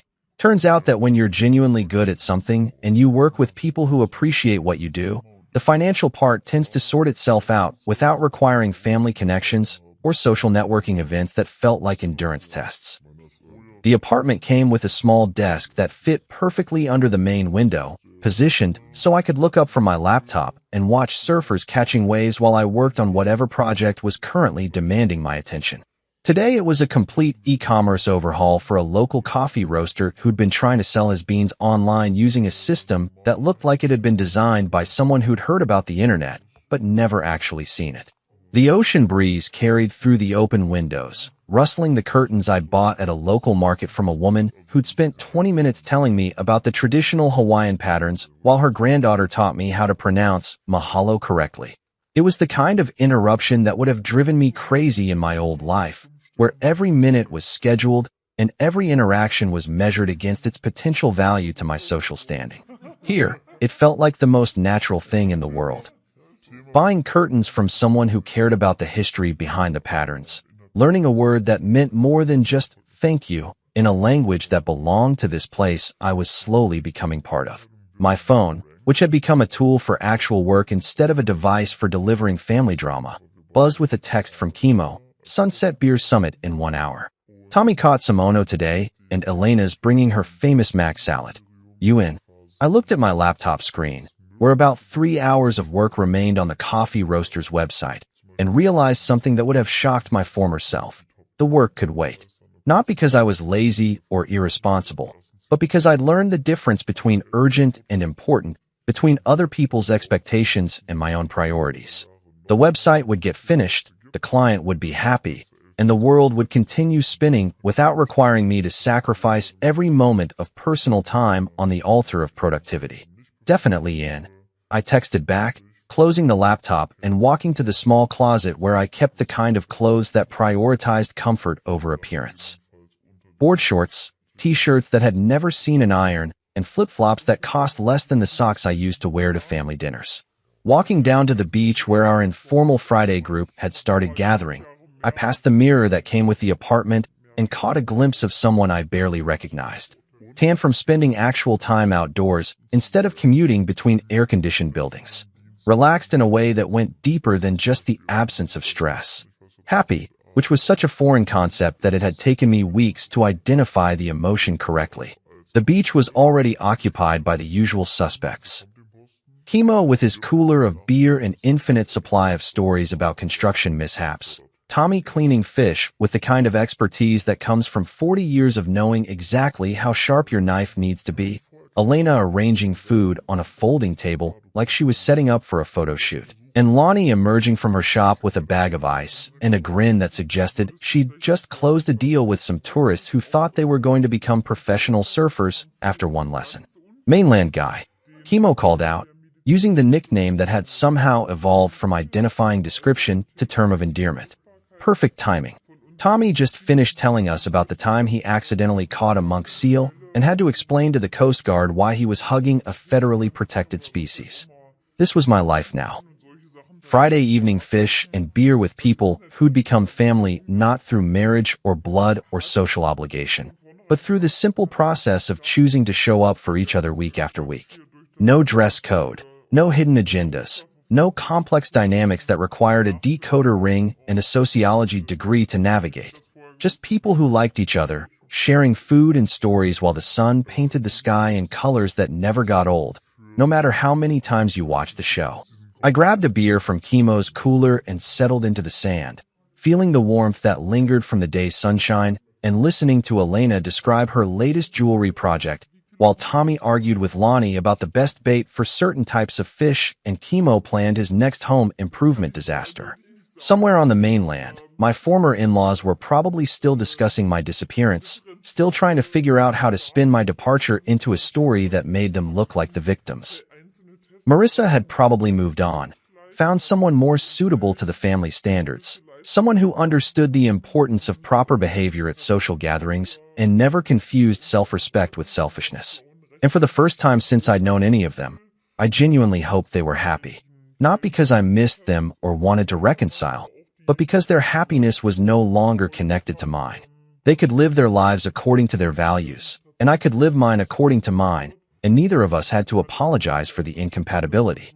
The sun touched the horizon, turning the ocean into a mirror that reflected possibilities I was still discovering. Tomorrow I'd finish the coffee website, start planning a new project for a local artist, maybe take Lonnie up on her offer to teach me how to surf without embarrassing myself in front of the tourists. But tonight, I was exactly where I belonged, with people who liked me exactly as I was, in a place that felt like home in ways I'd never experienced before. The spaghetti incident seemed like something that had happened to someone else in another lifetime. Not because I'd forgotten it, but because it had become the beginning of something better instead of the end of something that had never really worked anyway. Hawaii wasn't just the place I'd escaped to. It was the place I'd finally remembered who I was supposed to be all along. My name is Bryce Langston, and if there's a phrase that defines my role in the world, it's just enough. Just enough to be reliable. Just enough to be invited. Just enough to be forgotten. At 35, I've perfected the art of existing in the margins, quiet, consistent, and largely invisible. My job as a regional safety inspector for logistics firms fits that theme perfectly. I come in, audit the systems, fix the broken links, and leave without much more than a nod. No one throws parties for the safety guy. No one remembers the man who prevented disaster instead of causing one. I used to think that was fine. Then I married Kendall Hartley. The Hartleys are the kind of family you see in magazine spreads about legacy and lawn care. Country club smiles, group photos with monogram sweaters, family crests etched into Christmas cards. I wasn't raised in that world. I came from a working-class family that showed love with hands that built, lifted, repaired. And I brought that with me. When I married Kendall, I thought showing up, doing the work, and supporting her people was the way in. Maybe not into their hearts, but at least into their respect. For the last 6 years, I've been the invisible scaffolding of Kendall's family gatherings. I repaired their air conditioners in July heat. I fixed their flickering Christmas lights without needing to be asked. I hauled her sister Riley's oversized couch up 2 flights of stairs when her boyfriend flaked. I even quietly floated the cost of a surprise baby shower when Kendall's older sister Cassidy fell short on planning funds. I never mentioned it. I never asked for anything back. I figured decency had its own reward, even if it wasn't wrapped in applause. But there's something haunting about always being helpful and never being seen. I noticed it in the way Riley's laugh changed when I walked into her room. The way Kendall's mom, Eleanor, only called me when she needed something heavy moved or something technical explained. The way her dad, Howard, Mr. Hartley, would say things like, "You're not one of us, Bryce, but you're trying." I always took that as a compliment. Now I realize it wasn't. Then came the night of Mr. Hartley's retirement party. It was held at the Ridgeview Country Club, a place with granite bar tops and soft jazz that made you forget your age. I arrived early to help string lights along the railings and check that the projector was working for the slideshow Kendall's cousin had pieced together. I had even stopped at the wine distributor to pick up 2 extra cases that Kendall forgot to reorder. No one thanked me, not that I expected it.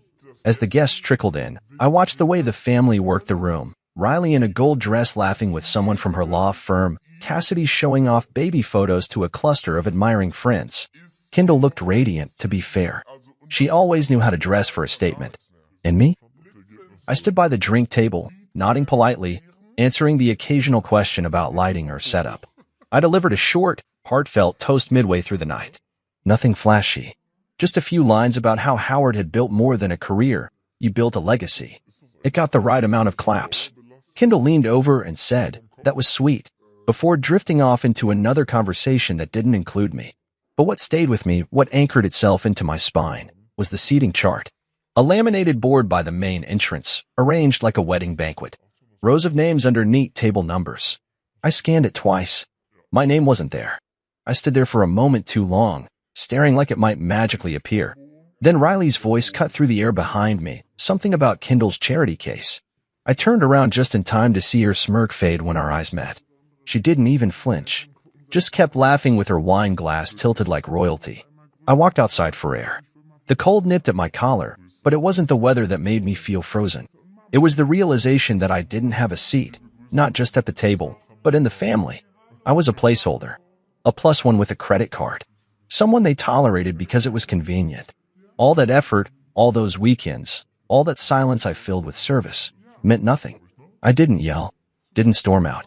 I waited until the night ended.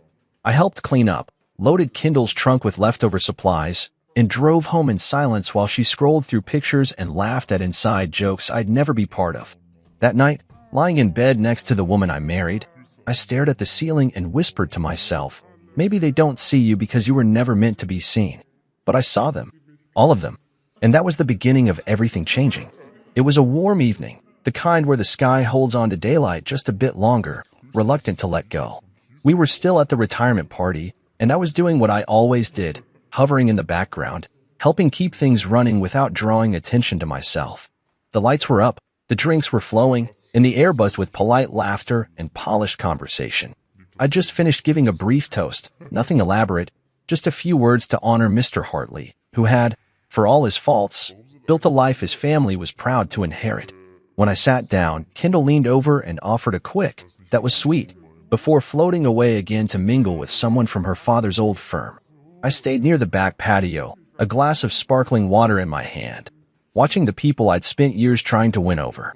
For a moment, I felt content. I'd done my part. I'd showed up, as always. Then came the conversation about the family barbecue the next day. A tradition. A big one.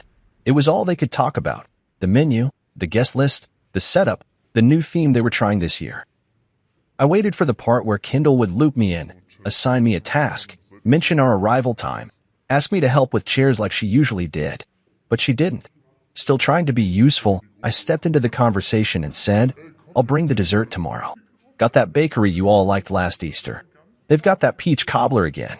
Kendall paused. I remember that pause. It was subtle, but not silent. She looked down at her wine, swirled it like she was thinking, then looked back up with this glint in her eyes. And then she laughed. Not a big belly laugh.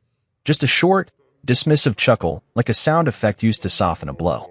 "Oh, you weren't invited," she said, like she was commenting on the weather. I blinked. "What?" She smiled, like it was all perfectly reasonable. "It's kind of a close family thing." Riley, who had been scrolling through her phone next to her, snorted and turned the screen toward me. There it was, digital evidence. A full seating chart. Programs printed in gold script. A note for the MC. Even a slide for the opening prayer. My name wasn't on anything. "It's just easier this way," Kendall said, shrugging. "You know how my mom is. She wanted it clean." She said clean, like I was a stain they didn't know how to scrub out. I looked at her for a long moment. I don't know what I expected to see, maybe a flicker of guilt, some embarrassment, even a bit of hesitation. But there was nothing. Just that same easy calm she always wore around her family, like a different version of herself entirely. A curated Kendall. A Hartley Kendall. I smiled. Just a twitch. Just enough to not cause a scene. I didn't argue. I didn't press. I just nodded once, took one final sip from my glass, and placed it down on the tray of empty flutes beside me. I stood up slowly, dusted off the front of my slacks, and walked toward the exit. Nobody followed me. Nobody called out. I could hear the conversation behind me resume without missing a beat. More talk about side dishes, long games, who was bringing what. Like I'd never been there at all. I got into my car and sat still for a long time. Not angry. Not even hurt. Just hollow. And that hollow quickly filled with clarity. They'd made a choice. They always had. I just hadn't seen it. I was never one of them. I was a utility. A silent donor of time, money, and labor. I was what you used when you needed help moving boxes or footing a bill. But I was never going to be at their table. Not really. Not the way they talked about each other. Not the way they remembered each other in stories. Not the way they looked at each other and laughed. But the thing they forgot, the thing they all overlooked in their perfect little planning frenzy, was that I was the one who booked the venue. Not Kendall. Not her mom. Not Howard. Me. Bryce Langston. The invisible man with the bank account and the organizational skills. I pulled out my phone and opened the email confirmation. There it was. The Hartley Family Barbecue. Reserved in my name. Paid for by my card. I stared at it, my thumb hovering over the options menu. I didn't act out of spite. It wasn't revenge. It was something quieter, something cleaner. A correction. I hit Edit Reservation, scrolled to the bottom, and clicked Cancel. The catering deposit? Gone. Sound equipment? Canceled too. Even the bounce house Riley insisted on for her nieces and nephews, deleted. I sat there and watched the digital confirmations roll in, each one like a small breath of fresh air. Then I turned off the screen, leaned back in my seat, and let myself laugh. Just once. Just enough. It felt good. I slept like a rock that night. Not out of spite.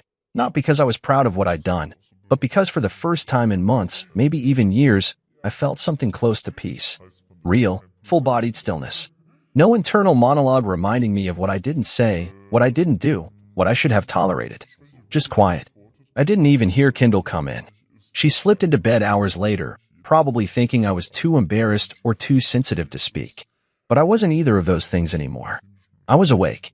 Morning sunlight poured in through the curtains, filtered and soft, the kind that usually inspired lazy weekends and shared breakfasts. But there was no sound of bacon in the pan, no orange juice being poured, just silence and the scent of strong coffee brewing in the kitchen, made by me, as always. I sat at the counter with my mug, phone beside me, waiting. I didn't have to wait long. At 11:31 a.m., the first message came in. Kindle, Bryce. What did you do? Not good morning. Not, are you okay? Just confusion and blame, neatly wrapped in 6 words. I didn't reply. I just took a sip and refreshed the page. 5 minutes later, the second text rolled in, this time from Eleanor, Kindle's mother. Eleanor Hartley. Bryce, we are at the park and everything is gone? That one made me chuckle. Not because I was cruel, but because it was so surreal, so utterly on brand. No one called. No one thought maybe to check in on me the night before. But the moment their party plans unraveled, I was suddenly relevant again. Suddenly visible. I refreshed my messages again. More were rolling in now. Riley sent 3 a rapid fire. No greetings. No punctuation. Riley, did you seriously cancel the caterers? Riley, you're being childish. Riley, you're ruining everything. I didn't even open them all. I let them pile up, one after the other, like fallen dominoes. Kindle tried calling once. Then again, I let it ring. When the third call came, I put my phone on Do Not Disturb and turned on the TV. Some mindless home renovation show. A guy with a nail gun and a too-wide smile talking about open-concept kitchens. I wasn't angry. That was the strangest part. There was no adrenaline. No guilt. I wasn't interested in revenge. What I did was a retraction. I took my name, my money, and my energy off the table. I finally matched their actions with my own.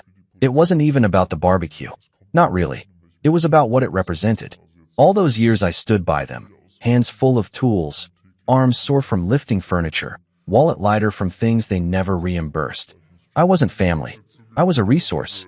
A tool they dusted off when it was convenient and shoved back into the drawer when they were done. They just didn't expect the tool to have a switch. At around noon, Kindle finally came home. I heard the door open, the shuffle of her heels across the hardwood, the small gasp when she saw me calmly sipping coffee in the kitchen like nothing had happened. She didn't start with a question. She started with accusation. You humiliated us, she snapped, tossing her purse onto the couch with more force than necessary. I didn't look up from my cup. I wasn't invited. She let out a sharp breath, like I was being unreasonable. That's not how family handles things. Good thing I'm not family then, I said quietly but clearly. That stopped her. She stood there, blinking, as if I had spoken a language she didn't understand. She walked to the kitchen island, leaned both hands on the edge, and stared at me. You made a scene. No, I replied. I removed myself from yours. Her mouth opened, then closed. Like she wanted to fight, but couldn't find the words. Like she wanted to twist it back into my fault, but didn't know where to start. I stood up, rinsed my mug in the sink, and wiped it dry with the towel she always left crumpled on the counter. I didn't rush. I didn't need to. I was calm in a way that made her nervous. She tried again. Do you have any idea how that made us look? You mean the people who excluded their son-in-law from a family event and used his money to do it? I tilted my head slightly. Yeah, I think I have a pretty good idea. Her voice got lower then, more controlled. You made your point. I turned to face her fully. No, I made my boundary. That was the moment it clicked. I saw it in her eyes. The realization that something in me had shifted. That the version of Bryce who used to swallow everything and smile through it was gone. And in his place was someone she didn't know how to handle. Later that day, when I checked my phone again, the tone had shifted. A few of the messages stopped being angry and started being confused. Some were attempts to backtrack. Riley sent a passive-aggressive "could have just talked to us." Eleanor left a dramatic voice memo about how she was deeply disappointed in my lack of maturity. I didn't respond. Not one word. Instead, I screenshotted the payment receipt, the one with my name, date, and confirmation number, and sent it to the family group chat. Just that. No caption. No snark. And then I muted the thread. I went back to the couch, turned the volume down low, let the fake smile on the TV host blend into the background as I leaned my head back and listened to the sound of peace. Kindle came home like a storm that forgot it was forecasted. The front door slammed hard enough to rattle the hallway mirror. I didn't flinch. I was sitting at the dining table, scrolling idly through a parts catalog for work, half listening to some slow jazz playing on my phone. She kicked off her heels, loudly, deliberately, and stood in the middle of the living room like she was deciding whether to start yelling or burst into tears. "You humiliated us," she said, voice tight, but not yet screaming. I looked up and took a sip of water. I wasn't invited. Her jaw tensed, and her fingers curled into the edge of her purse like she was squeezing a stress ball. "That's not how family handles things." "Good thing I'm not family then," I replied. Same tone, same volume.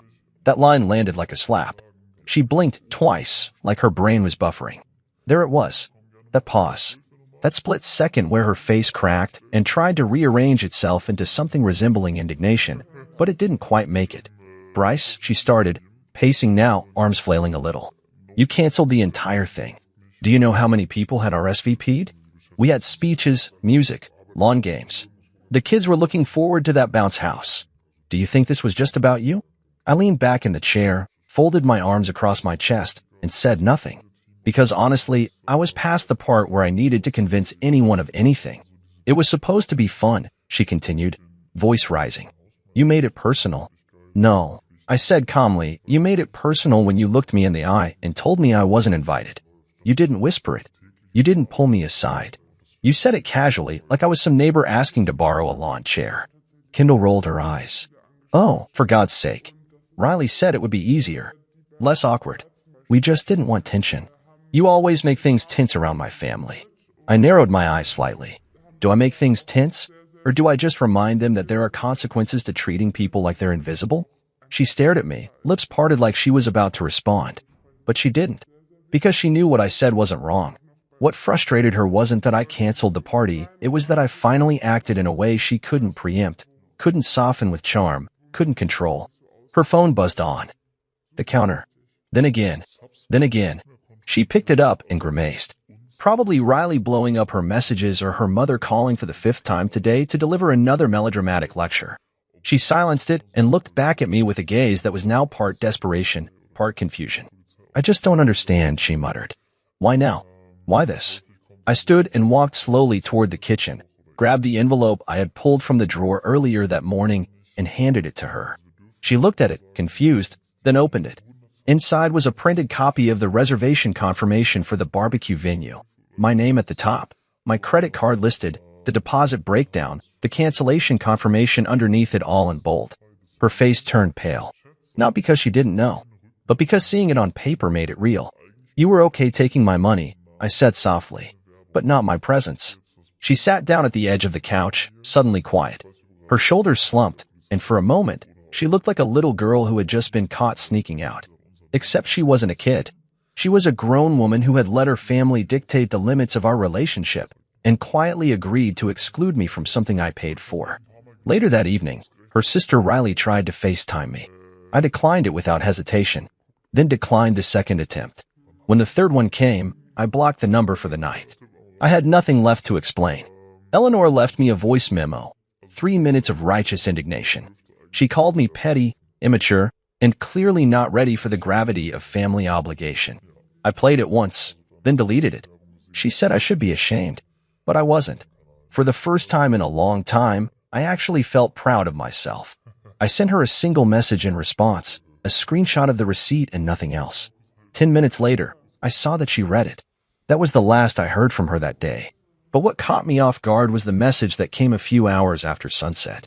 Tanner, Kendall's older brother. The one sibling who always seemed distant but not cruel. The one who rarely chimed in at family dinners and never ganged up with the others when I was the punchline. His message read, "Honestly, I don't blame you. That was messed up. You deserve better." That hit differently. It wasn't an apology on behalf of anyone. It wasn't even an offer to fix things. It was acknowledgement. And that meant more than any invitation could have. I typed out a response, paused, then deleted it. Instead, I just liked the message. That was enough. The rest of the night was quiet. Kendall retreated to the bedroom. I stayed in the living room, lights dim, the sound of the ceiling fan humming in rhythm with my thoughts.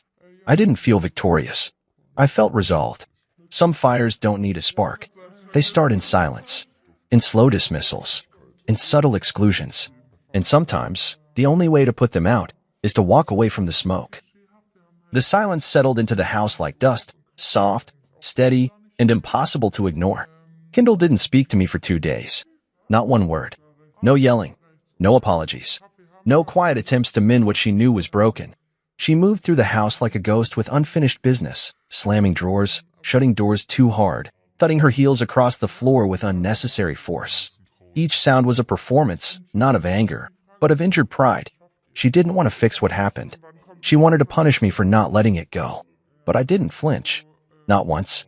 I woke up early, made my coffee, sat at the kitchen island, answered work emails, took a few conference calls, and watched her come and go like she was auditioning for the role of betrayed wife. The truth, though? I wasn't angry anymore. Just aware. For the first time in years, I wasn't waiting for her to acknowledge me. I was watching her show me who she really was. By day 3, the family launched into damage control.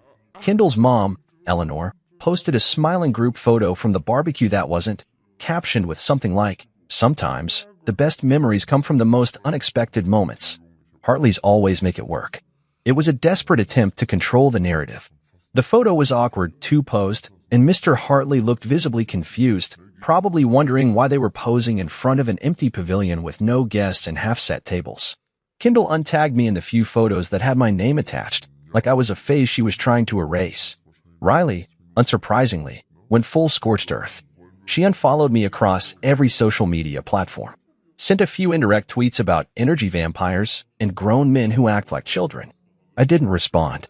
I didn't even open the apps for the rest of the day, because the thing was, I wasn't trying to win anything anymore. I had nothing to prove. I'd spent years making myself small enough to fit inside their version of family. This was the first time I had reclaimed space for myself, and the quiet that followed wasn't empty. It was restorative. That's when I realized something important. Kendall wasn't sorry for what she did. She was sorry I reacted in a way she couldn't control. She wasn't mourning a rupture in trust. She was grieving the loss of my compliance. That shook her more than anything. My silence wasn't passive. It was active resistance. The more I kept quiet, the more frantic they became. Riley sent a long text for thick paragraphs full of sarcasm disguised as concern. "I just don't understand how you could throw away everything over a little misunderstanding. You know how mom gets. You should have handled this like an adult." I read it once, laughed softly, then archived it without replying. It wasn't worth the energy. Kendall began to circle. She'd hover in the same room with me, folding laundry she normally left untouched, wiping down clean counters, asking passive questions about things she already knew. "Did you see the mail today? Did your car key fob need new batteries?" I answered only what was necessary, short, polite, detached. The more neutral I became, the more agitated she got. She wanted me to snap. She wanted to blow up. Something to justify her outrage. But I wouldn't give her that. I'd already given too much. By that Friday, the silence wasn't just between us, it was surrounding her family, too. No one from the Hartleys had reached out again, not even Mr. Hartley. Maybe they realized I wasn't budging. Maybe they were still trying to spin the story into something that made sense to them. Either way, I didn't care. I had my peace. And then the strange part happened. I started to like it. The quiet. The freedom. I went to bed without the weight of trying to decode Kendall's moods. I ate dinner without being interrupted by snide comments about my basic tastes or her family's endless string of humble brags. I sat on the balcony at night and actually tasted my coffee, really tasted it, for the first time in a long time. I didn't miss them. I didn't miss her. One night, while scrolling through old photos out of idle curiosity, I found an image from our first anniversary. We were at a small cabin in the mountains, snow in the background, fire crackling beside us, Kendall in a red sweater laughing into a cup of cider. I remember taking that photo. I remember thinking, I finally found someone who sees me. Looking at it now, I realized something else. I wasn't in the photo. I was always behind the camera, always watching her shine, always holding the frame, but never inside it. It was a small thing, but it broke something loose inside me. A truth I hadn't wanted to admit. Maybe she never really saw me at all. And maybe I'd finally stopped trying to make her. By Saturday morning, the silence had transformed from a standoff into a sanctuary. I brewed coffee, took a long shower, then pulled out my laptop and started researching short-term apartments nearby. Not because I was making a decision just yet, but because I wanted to see what life could look like, without the noise, the constant effort, the performance. Nothing makes people panic like the sound of your peace. And I was beginning to fall in love with mine. Tanner texted me on a Wednesday. "You free this Friday? I'll grill. No drama. It was the kind of message you don't expect from a brother-in-law who spent most of your marriage sitting at the edge of conversations, nodding politely but saying little. Tanner wasn't like the rest of them. Not fully. He kept his distance from the chaos, a silent observer rather than an enabler. I stared at the screen for a moment, thumb hovering, unsure what this was. A trap? A peace offering? A misstep? I typed back, sure. What time? Friday evening came with a light breeze and the kind of sky that looked like it had been painted in layers, soft orange, a hint of purple at the edges. I pulled up to Tanner's modest house on the edge of the neighborhood, nothing showy, no trimmed hedges or glowing porch lanterns. Just a driveway, 2 folding chairs in the yard, and the smell of meat already sizzling on the grill. Mira opened the door before I could knock. "Hey, Bryce," she said with a warm smile. "Come on in. Shoes off, please." June's in her no-shoe phase. Their daughter, June, 7 and small for her age, peeked around the corner with a remote control in one hand and a battered little race car in the other. "It's broken," she announced, as if it was the most urgent news of the evening. I crouched down.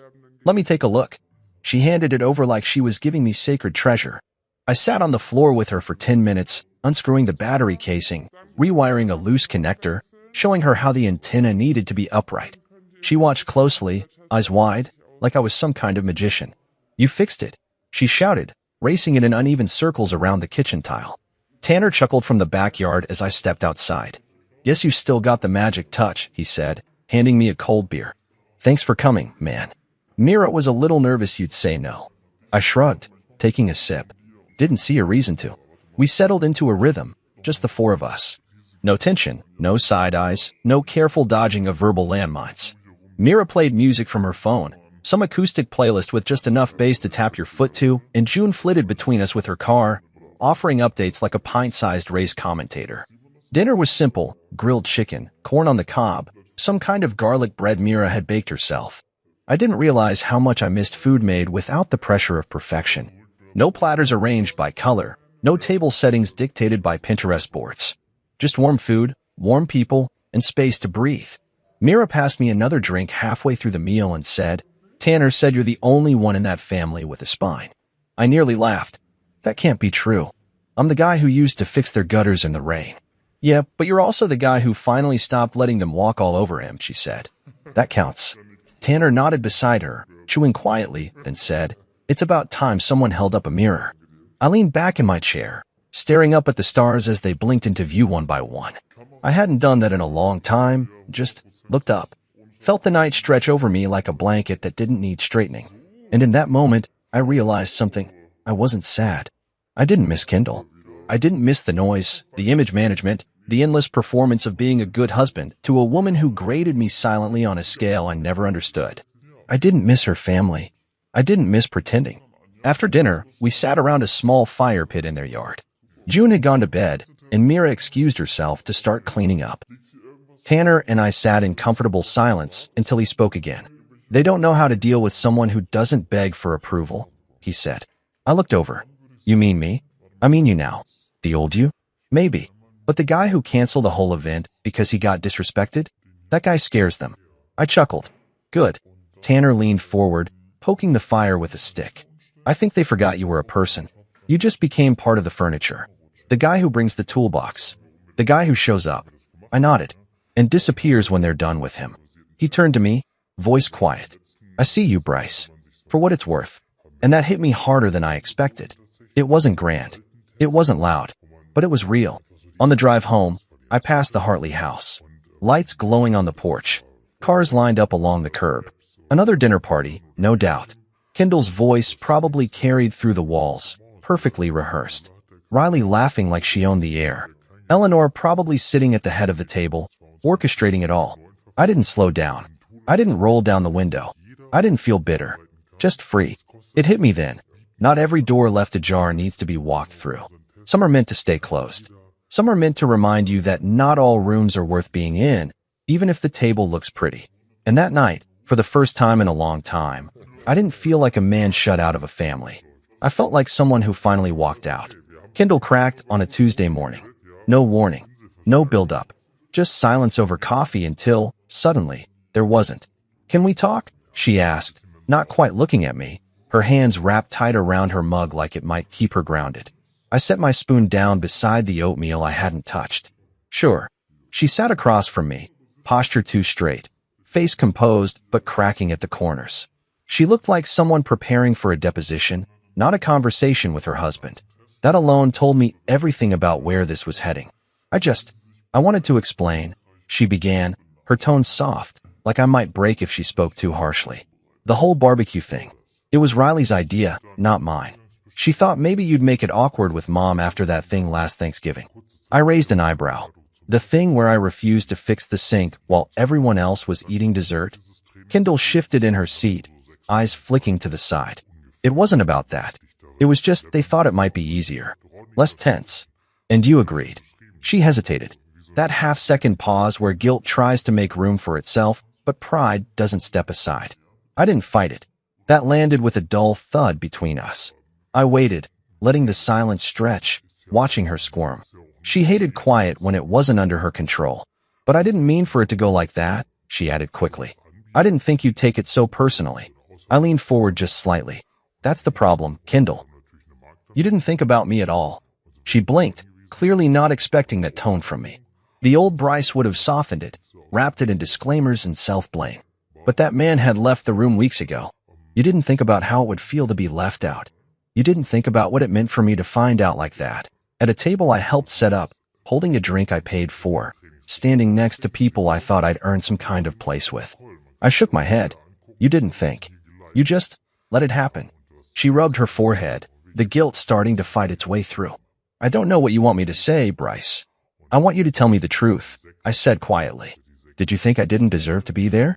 Or did you just not care enough to make sure I was? Her mouth opened, then closed, then opened again. But no answer came. Instead, she offered what she always did when cornered, a compromise without substance. I can fix it, she said. You can come to the next one. Dinner at Mom's. I'll make sure you're on the list. I stared at her, the weight of that sentence pinning me down. On the list. Like I was a contractor, not a husband. Like my presence was conditional, not assumed. Let me ask you something, I said slowly. If I show up next time, am I a guest? Or a ghost? She swallowed. Hard. I don't want to be tolerated, Kendall. I want to be chosen. Her expression flickered, the mask slipping for a brief moment. She looked down, then away, like she could outrun the truth in my words. But she couldn't. It was sitting in the room with us, bold and unashamed. I pushed my chair back and stood. I wasn't angry anymore. Just done. I'm not asking to be treated like royalty, I continued. But I've spent years standing in corners, fixing things, paying for things, showing up without being seen. And if the best you can offer me now is a late invitation out of guilt, then you haven't heard a word I've said. Her voice came out smaller than I expected. So what? You're giving up? I shook my head. I already gave. And gave. And gave. What I'm doing now is walking away. I didn't storm out. I didn't slam doors. I just went into the guest room and closed the door behind me. She didn't follow. Not that night. Not the next morning. And maybe that was the clearest answer of all. That night, I lay on the spare bed, smaller, colder, but peaceful. I stared at the ceiling and thought about the moment at the barbecue party. The sound of her laugh when she told me I wasn't invited. The way her sisters smirked like I was some strange pet that wandered into the wrong room. That was the moment the thread snapped. There's a kind of sadness that settles in when you realize someone never really chose you, only the version of you that served their image, their convenience, their narrative. I had been that version for too long. No more. I reached for my phone and typed out a message to myself, something I'd been thinking but hadn't had the courage to say aloud. If they can laugh at your absence, they never deserved your presence. I read it once, then deleted it. I didn't need the words saved. I already knew them by heart. I told her the truth the next morning.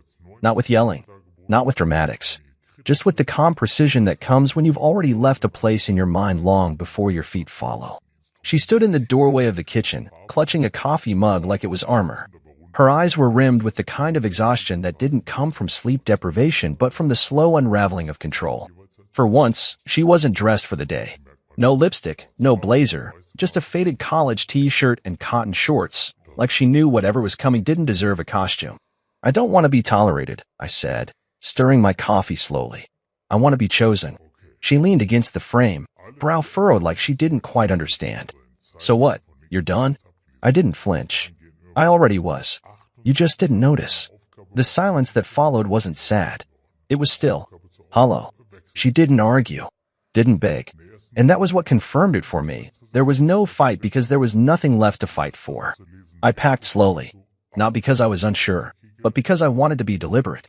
I took what was mine, my tools, my books, the shirts she never liked but I wore anyway. I left behind the expensive watch she got me for our 3rd anniversary. It had always felt more like a performance piece than a gift.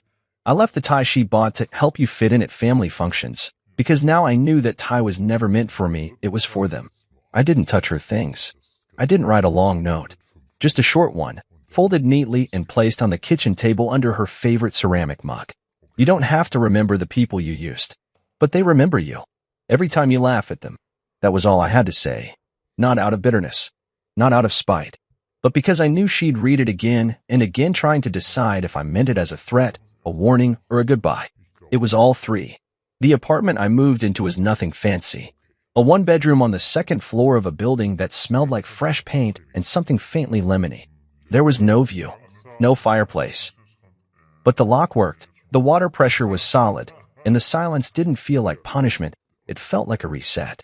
I set up the essentials first, coffee maker, lamp, the mattress I'd bought online that somehow expanded in slow motion across the floor. There was no welcome home, no soft echo of familiar footsteps behind me. And yet, I smiled. Not because I was happy, but because I wasn't lying to myself anymore. That weekend, I went hiking alone. For the first time in years. I didn't take the trail Kindle always picked, the one with flat loops and manicured paths for easy selfies. I picked something rugged, steeper, noisy with birds and wind, and the kind of honest effort that left your calves aching. At the top, I sat on a crooked bench and let the sun hit my face. I didn't check my phone. I didn't think about what they were doing. I didn't wonder if anyone noticed I was gone. Because I finally did. I noticed myself again. I realized that I hadn't really seen myself in years. Not as I was, just as a utility, a role, a husband shaped to fit someone else's design. I had bent so much to make Kindle comfortable, to make her family less awkward around me, that I'd folded myself into something almost unrecognizable. But now, I was sore from the hike. My hair was damp with sweat. My legs had scratches from a missed branch, but I felt human, present, whole. That night, I fell asleep to the hum of the ceiling fan, and not the cold edge of a woman who only remembered I existed when I was useful. No fake apologies. No one hurling silence like a weapon. Just stillness. Kindle texted once that evening. Just one line. So this is it? I read it, then turned off my phone. No response was the answer. Some things don't deserve closure. Some things don't get a ribbon tied around them at the end. Sometimes, the cleanest goodbye is simply walking away without turning back. The next morning, I opened the blinds in my new place and stood barefoot on the hardwood floor. Light poured across the room, touching the bare walls and unassembled furniture like a spotlight on a blank stage. It didn't feel like loss. It felt like a beginning. I didn't go looking for updates about the Hartleys. But when you spend years orbiting around a particular sun, some of its rays still manage to reach you, even after you've stepped out of its warmth. It started with a coworker who had unknowingly followed Eleanor on Instagram. We were eating lunch in the break room when he said, "Didn't you used to be married into the Hartley family?" Man, their last event looked like a train wreck. I paused mid-bite. What event? He turned his phone around.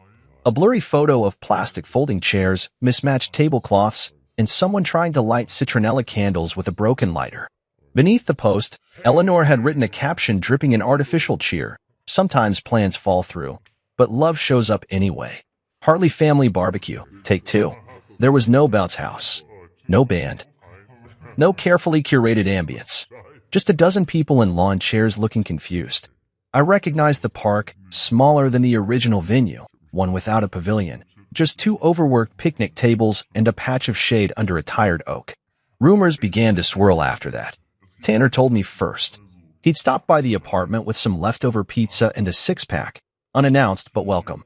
We sat on the balcony, feet up on the railing, city sounds floating up from below. They rescheduled it without your money, he said, cracking open a can.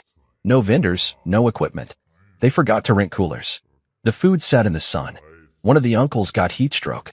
I raised an eyebrow. And the bounce house? Deflated halfway through. Some kid cried so hard his mom had to leave early. I didn't laugh. Not out of restraint, but because it wasn't funny. It was pathetic. Sad, even. Not because they failed, but because they still didn't understand why. They blamed it on you. You know, Tanner added after a pause. Not by name, but Riley said something about external drama in a video she posted. Tried to make it sound like you ruined everything. I turned to him.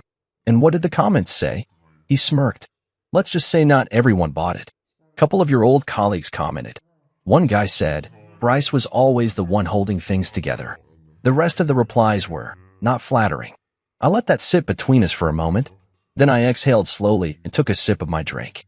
They miss your wallet, Tanner said after a beat. Not your presence. I nodded. That stung in a way I didn't want to admit. Because even though I was gone physically, emotionally, finally, a small part of me had hoped someone there would reach out not to mend, but to acknowledge. Not to pull me back in, but to say, you mattered. But what came instead were soft, muted pings of regret disguised as convenience. Cassidy messaged me on Facebook, something vague about reconnecting over coffee. Kendall's cousin sent a text I hadn't seen in over a year. Heard you've been doing well. We should catch up. Even Eleanor, in her own condescending tone, wrote, Despite everything, I hope you're finding peace. We may not have seen eye to eye, but I wish you well. None of it was real. They weren't sorry. They were circling back to see if I still had something left to offer. If the door had been left ajar. But I'd shut it quietly. Locked it, moved down the street and planted a new one. I didn't respond to any of them. Not out of vengeance. Just clarity. You don't owe people access to you simply because they finally noticed the space you used to fill. Tanner picked at the edge of his beer label. I told Mira if I ever started acting like Riley, she should smack me with a shoe. I chuckled. Just make sure it's one of those heavy-soled ones. He smiled. You know, some of them think you did this for attention. That you wanted to make a scene. I didn't want a scene, I said. I wanted respect. Yeah, he nodded. And you didn't get it. No. But I found peace. That's better. We finished our drinks in silence. City lights flickered on below like the world was slowly remembering itself. It didn't feel like I was rebuilding. It felt like I was unburdening.